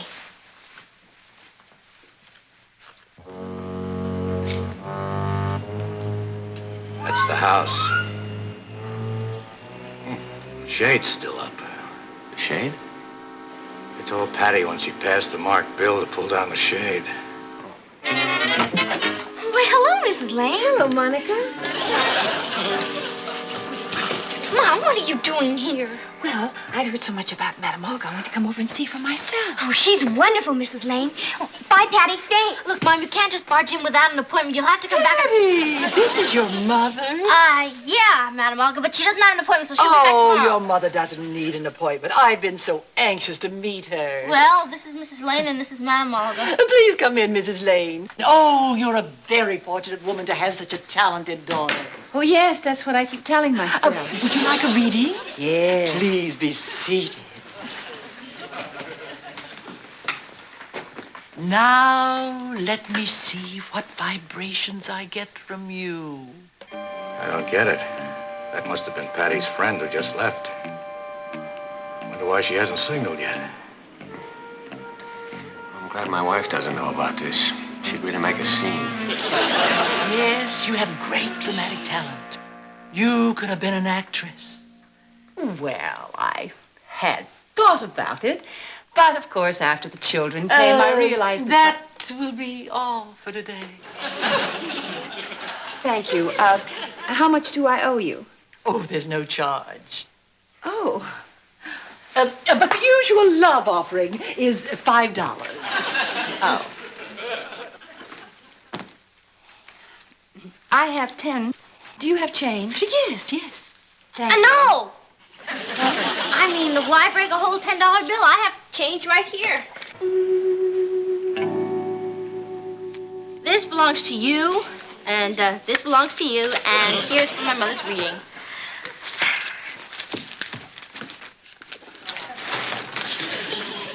Oh, the sun was getting in my eyes. Let's wait a second, make sure. Oh, I just happened to remember I'm going to need some change. Do you have singles? No. Well, let me see. I think I have 2. Oh, yes, I have 4 singles and some silver. Oh, that'll be fine. Okay, let's go. It's too gloomy in here. Wait a minute. Shades up again. Madame Olga, do you happen to have 2 10s? Yes, I do. Oh, good, because there's a 20 I'd like to change. All right. Oh, good. Thank you very much. Mom, do you have change of a 10? No, honey, I only have this 5. Well, look, you owe me 5 anyway, so take this and you'll owe me 10. Now, this is for my mother's reading. But she's already paid me. Well, that's a bonus. Now, really, this is too much.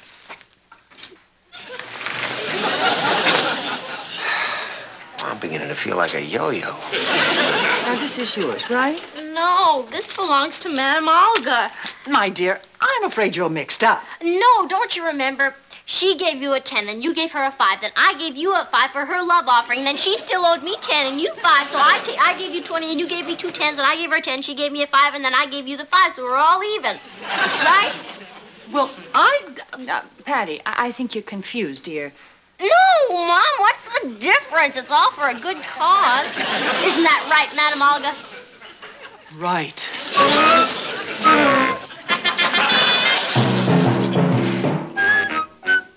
What are you doing here? What are you doing here? Thought you were supposed to be home worrying. I'll take that, Madame Olga. What is the meaning of this? Don't you get the vibrations, Madame Olga?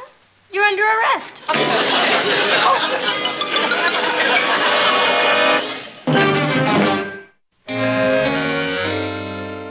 What's all that? Just some junk on mind reading and astrology. I'm throwing it out. Hello. Is your sister home? My sister, the heroine? Yeah, go on in. Thank you. Oh. Hello, Lieutenant. Mr. Lane. Hi, Lieutenant. Hello, Patty. The chief asked me to offer his commendation on a very fine job. You'll probably be getting a citation from him. Really? In my opinion, she deserves it. She certainly does. Thank you. And I'd like to thank you both for your help. We've been after Madame Olga for a long time. You were right. About what? They promoted me to captain. No kidding. Where are you going? To get those astrology books back.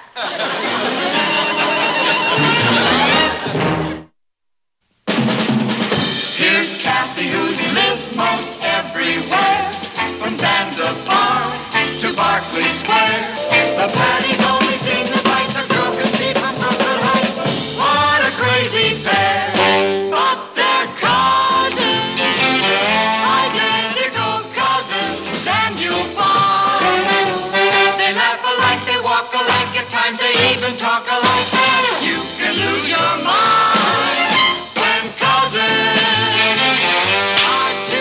finish this speech. Oh, what's it for? Oh, it's the treasurer's report for the newspaper Fresh Air Fund. Oh, that's right. The dinner's tomorrow night, isn't it? Yeah, Well, you don't have to worry, dear. You'll have plenty of peace and quiet. I won't disturb you. good. Oh, let me have your jacket, dear. Okay. Had your lunch? Oh, yeah, thanks. How about a nice pot of coffee while you're working? No, thanks. Oh, would you like some more light in here? No, I'll tell you what I would like. What, dear? Some of that peace and quiet you just promised me. Martin, I don't have any more time to talk, dear. I've got to hurry and get ready.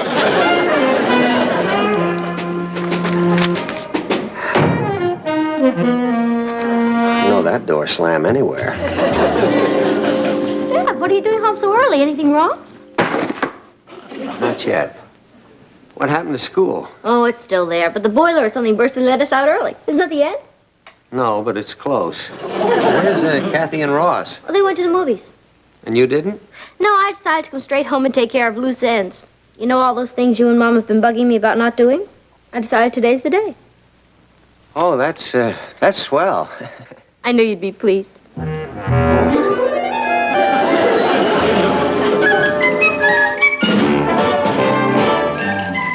Meet Kathy, who lived most everywhere, from Zanzibar to Berkeley Square. But Patty's only seen the sights a girl can see from Brooklyn Heights.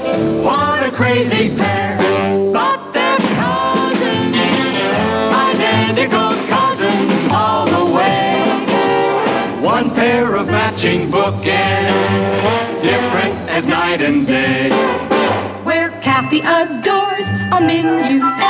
The ballet russe and crepe Suzette are Patty off to rock and roll. The hot dog makes her lose control. What a wild duet! Still they're cousins, identical cousins, and you'll find they laugh alike, they walk alike, at times they even talk alike. You can lose your mind when cousins are two of a kind.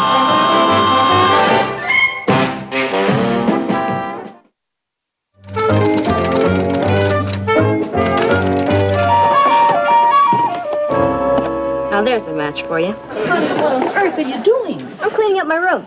You are. Yeah.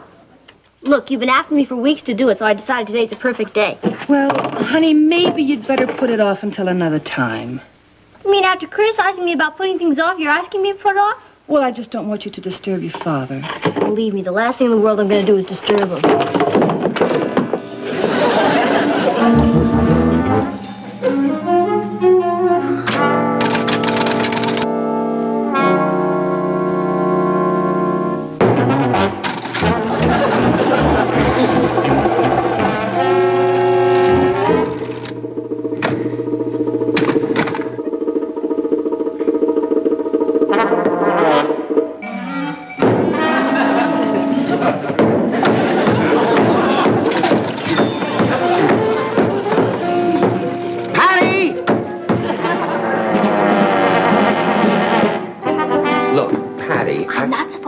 To you. Mom doesn't want you to be disturbed. What are you doing with that hammer? Straightening up my room.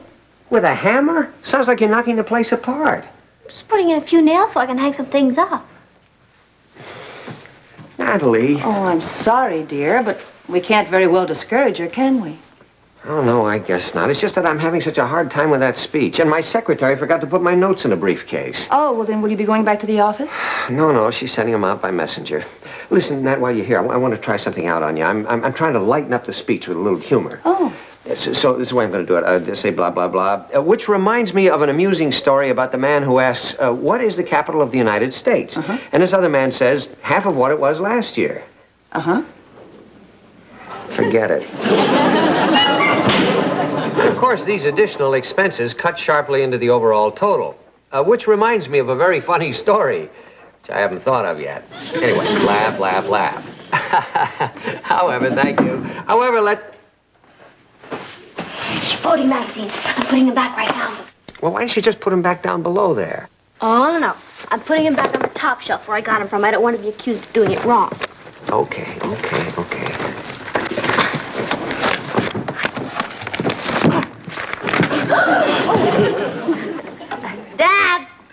Dad, could you give me a hand?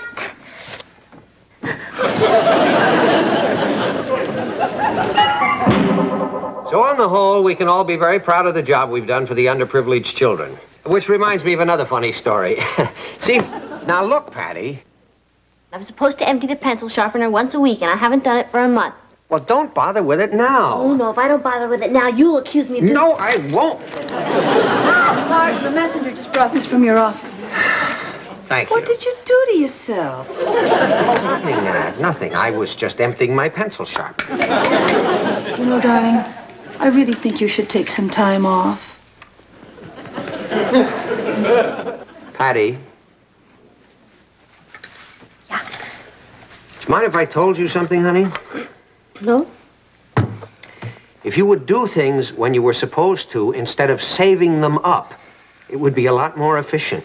I know, Dad. I keep meaning to, but time just slips away. Do you know what your big fault is? You never follow through. That's not fair. I'd say I'm an average follow-througher. Oh, really? You remember last week when I asked you to pick up my tuxedo at the cleaners? Well, now that you mention it. I was the only man at that wedding in a gray flannel suit. And your brother is just as bad. I've been after him for weeks to return a book to the library. He doesn't follow through either. You're not going to blame me for that, are you? No, but let's get back to you. Did you ever send a thank you note to your Aunt Mildred for the gift she sent you at Christmas? Well, I meant to. But you didn't follow through. Do I have to say any more? No.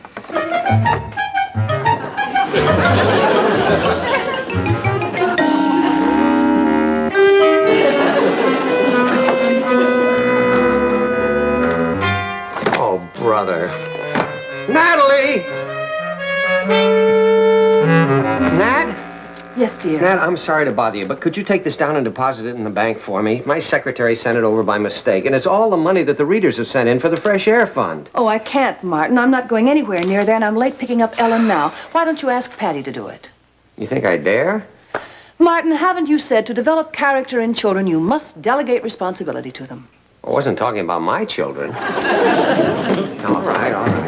Patty. Yeah? Honey, could you take this down to the bank and deposit it for me? Oh, I'm awfully sorry, Dad, but I still have a lot of things left on my list to do. Well, that can wait. You just got finished telling me I never follow through. Yeah, I know, but this is very important, Patty. It's got to get in the bank today because it's already been included in the treasurer's report. Okay. Here.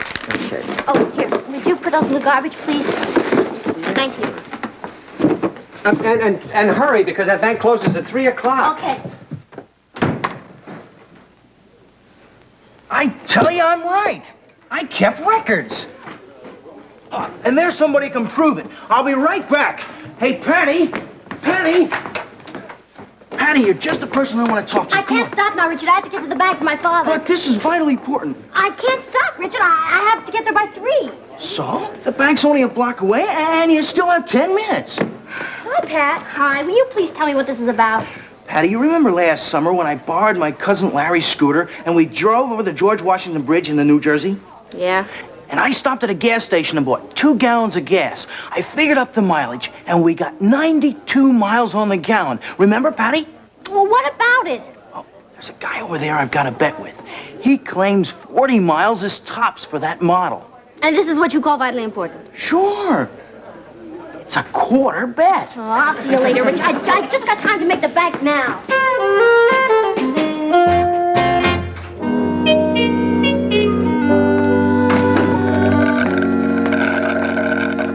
Well, hope you're satisfied. What'd I do now? The bank was closed when I got there. But it's only a block away, and your watch said 10 to 3. My watch was slow. Oh. Well, just tell your father that. It's a good excuse. No, it's not. I was supposed to have it fixed last week, but I kept putting it off. I guess I'll just have to make the deposit in the morning. I wonder where I can keep it where it'll be safe.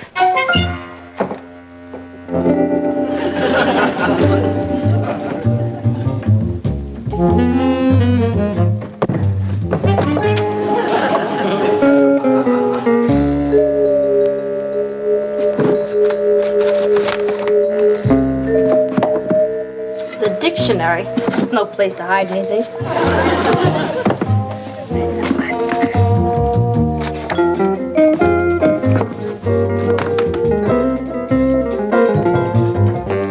Oh, hi. Back already? Yeah. Did you get to the bank okay? Yeah, got to the bank. Good. I don't like to have that much money lying around the house. How much was it? Well, didn't you see when you made the deposit? Well, I'm not that nosy. Oh, around $500. Nice round figure. Kleptomaniac. What? I can never remember how to spell it. Oh. Say, shouldn't you be doing your homework? Oh, yeah. I better go do my homework. Look, I'll go get my books. I think I'll do my homework down here. It'll be safer. Quieter. Yeah, any place you like. Hi, Ma. Hi, dear. Oh, hi, Nat. Hi. Back from the concert already, huh? Well, Ellen's little girl was first on the program. There didn't seem to be any use staying after that. You're lucky she drew the post position. How's the speech going? Oh, fine. Yeah, I even managed to work a few chuckles in it, you'll be happy to hear. Oh, fine, fine. Natalie, you know, we've really got to do something about these kids and their lack of responsibility. Oh, what have they done now? Well, this library book. Ross has been promising to return it for weeks. I just can't believe it. Martin, you shouldn't read Ross's personal mail. This happens to be my personal mail. Or to be more exact, it's the deposit Patty was supposed to make for me. What's it doing in the book? Well, it doesn't take an Einstein to figure that out. She probably got to the bank late and she hid it in the book until she could make the deposit tomorrow. Oh, dear. What bothers me is that I asked her if she got to the bank and she said yes. Well, she wasn't lying, Martin. She did get there. Late. Boy, I could just... Please don't yell at her. No. Who's going to yell? I'm not going to say a word to her, Natalie. Not a word. But when she goes looking for it in this book, she's going to get quite a shock. No, not making this deposit is bad enough. But trying to hide it from me is something else again. You know, I can't have her lying to me like that. You know she never lies. No, but she's got a great talent for curving the truth. That isn't so. Oh, no? Just watch this. Will I be in your way down here? No, no. Will I be in yours? No. Good, good. Patty, when you were in the bank today, you were in the bank, weren't you? You already asked me that. Oh, did I? Oh, that's right, I did. What about the deposit slip? You never gave me the deposit slip. Do you really want to write now? I hate to run all the way upstairs again. Oh, is that where it is? Well, what is? The deposit slip?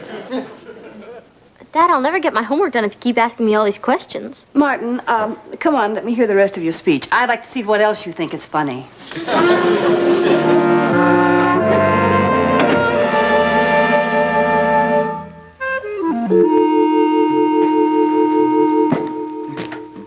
Look, Ross, why don't you... Ross, don't you have any homework to do? I'm going to follow my usual policy of letting it go to the last minute, in case the world comes to a sudden end. Look, don't you have someplace else you can go?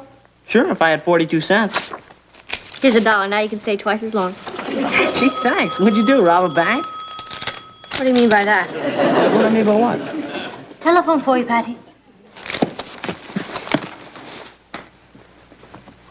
Thanks, Kath. Hello? Yeah? Richard, I don't have time to be running all over town in your cousin's scooter taking mileage checks. I don't have time, Richard. Goodbye.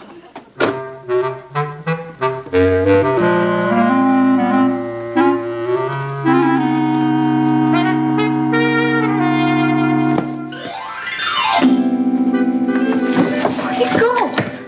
Oh, no. Kathy, what are you doing? Kathy, have you seen a book called The Red and the Black? Yes. Where? Ross took it back to the library. You what? Well, he said someone gave him the money for the fine. Oh, and I know exactly who that was.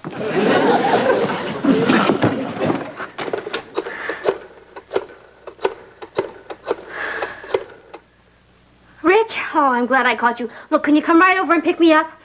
Yeah, we're going to check the mileage from here to the library. Now, hurry up. Look, my brother, Ross Lane, brought back a book by mistake, The Red and the Black. By mistake? Yeah. You see, I was in the middle of it. I was just getting through the red part, and I didn't get into the black yet, so I got kind of hung up, you know? Well, I'll check it for you. You say you returned it this evening? Yeah. Yes, it was returned. It was overdue. Oh, well, I'm sorry. Look, I promised to bring it back on time if you let me take it out again. Oh, I'm sorry. It's been taken out. Oh, no. Who took it? I'm sorry. We're not allowed to give out that information. Oh. How would you like a life of the author Stendhal? Anybody's life would be better than mine. The life of Stendhal, Sounds very interesting. Would you mind showing me where it is, please? Yes, certainly.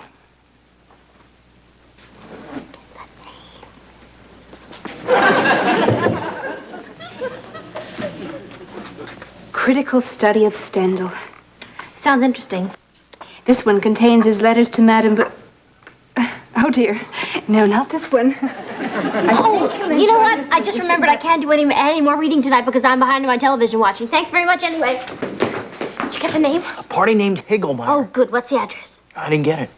What's the first initial? I didn't get that either. I didn't have time. It took me too long just reading the name Higglemeyer. Come on, we can still look it up on the phone. There can't be more than one Higglemeyer. Thank you. I'm sorry I bothered you, Mrs. Higglemeyer. Goodbye. Well, it's the 9th wrong Higglemeyer. Only 6 left to go. I thought Higglemeyer is such a common name. I don't know. Hello, is this Higglemeyer? I'm calling from the public library. Mr. Higglemeyer, did you happen to take a book from the library this evening? No, I'm not accusing you of stealing a book, Mr. Higglemeyer. I just wondered if you borrowed it. You know, with your library card. You don't have a library card. Well, thank you. Yes, I understand. We're all tired when we come home from work. Thank you very... Yes, that's right. Television does take a lot less out of you. Thank you very much, Mr. Higglemeyer.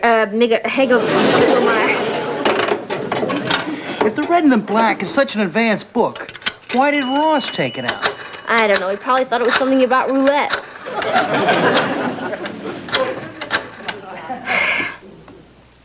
Hello, is this Mrs. Higglemeyer? Mrs. Higglemeyer, did you happen to take a book from the public library? The Red and the Black? You did? Oh, that's great, Mrs. Higglemeyer. Goodbye, thank you. She's got it, huh? I'll say. And once I get it, I'll be saved. Or to put it another way, I'll be out of the red and into the black.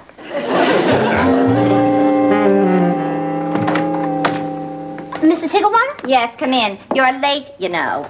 I am? Mm-hmm. Sorry. Oscar! The sitter's here! Did you ever see a man takes longer to dress than a woman? No, that's pretty strange. You're 20 minutes late. That's a bad way to start out. Yeah, well, I'm awfully sorry. I had a little trouble finding the address. Well, the baby's asleep in the bottles in the refrigerator. Oscar, will you hurry up? No, visitors. There's sandwiches in the kitchen. Keep the television down. Oscar, I'm waiting! Oh, another thing. The emergency phone numbers are right here by the telephone. Good.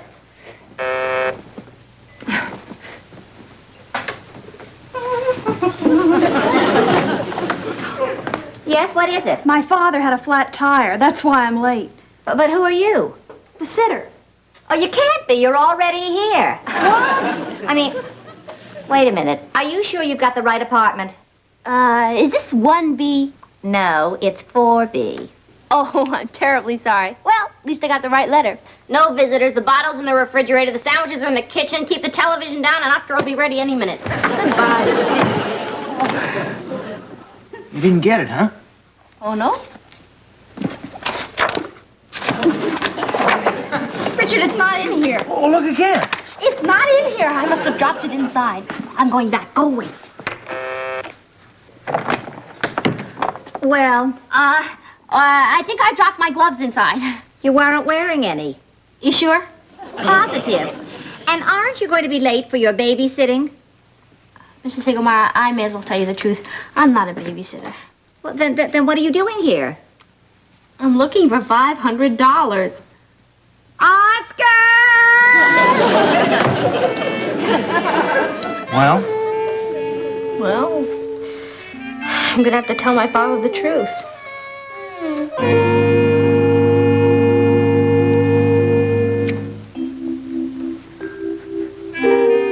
Dad? Hmm? I have something to tell you, if you're not too busy. Well, I am, but I think this is something I've been waiting to hear. Well, Excuse me. Hello? Oh, yeah. Oh. Well, you can handle it. Right. Well, I'm ready to hear what you're apparently ready to tell me. good. I just wanted to tell you I'm home. Bye.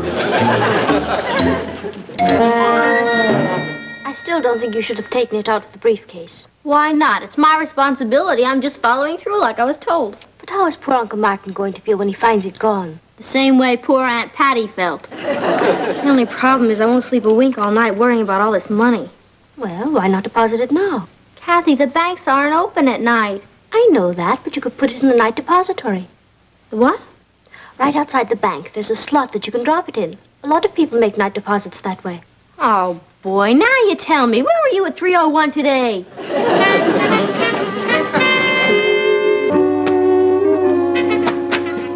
What are we looking here for if you're so sure you had it in the den? Because I'm not sure of anything anymore. And besides, we've looked all over the den. You haven't been doing any house cleaning, have you? What is that supposed to mean? You know how you are when you're cleaning up. You throw everything out. Not money. You should never have hidden it from Patty in the first place. I was just trying to teach her a lesson. And instead you learned one. Natalie, one thing I do not need right now is a sermon. Hi. Looking for something? Yeah, an envelope. Oh? What kind of envelope? Well, it was the one, it was about that big, you know. Oh. Was there anything in it? Yeah, it had a, Oh, Martin, for heaven's sake. Patty, it was the envelope with the bank deposit in it. Yeah, which you didn't make, and you hid in a book, and now it's lost. You left out one step, which I didn't make, and I hid in a book, and you took out, but it's not lost. Patty, that has nothing to do with it. The factory... It's not lost. No. You mean you know where it is? Mm-hmm. Well, where is it? Where? It's in the bank where you told me to put it. Oh, now, wait a minute, Patty. You know perfectly well you didn't make a deposit this afternoon. No, I made it tonight. I put it in the night depository. You did? You mean it's really in the bank? Yeah. Then everything's all right. Boy, it certainly is. Wow. No, it's not. What's the matter? You know perfectly well what's the matter. You didn't do what you were supposed to do in the first place, and you caused me needless anxiety and concern. I suppose if I said all's well that ends well, it wouldn't do any good, huh? No, it wouldn't. How about two wrongs don't make a right? What does that mean? I don't know. I just thought I'd throw it in. Well, I guess I'll have to admit it. I was wrong. Well, wouldn't you say that some punishment was indicated? I guess so. What would you suggest? Don't send me to the bank anymore. I think something a little more drastic than that. Well, I suppose you could cut my allowance. No, that's not severe enough. Martin. Now, Natalie, I'll handle this. The punishment I have in mind is quite severe, but I think it's very fair. Well, I guess I deserve it. What is it? You're going to have to listen to my speech. Ladies and gentlemen, how's that for a start? Before I make my report tonight, I'm reminded of a funny story about Here's the mail. Oh, thanks, hon. Who's your letter from, dear? Aunt Mildred. It says, Dear Patty, thank you for your lovely letter. I'm so glad you enjoyed the Christmas gift. Hey, you wrote her a thank you note. Good. Incidentally, I wonder if your father ever got the scarf I knitted for him for Christmas. I never heard from him. Oh, no, I thought I wrote her a thank you note. Sure. No, I swear, I really did think so. Mm-hmm. I don't think that's very nice. I mean, after Aunt Mildred went to the trouble to knit that wild scarf. Don't you think some punishment is indicated? Oh, I certainly do. Okay, what's the punishment? That you wear the scarf.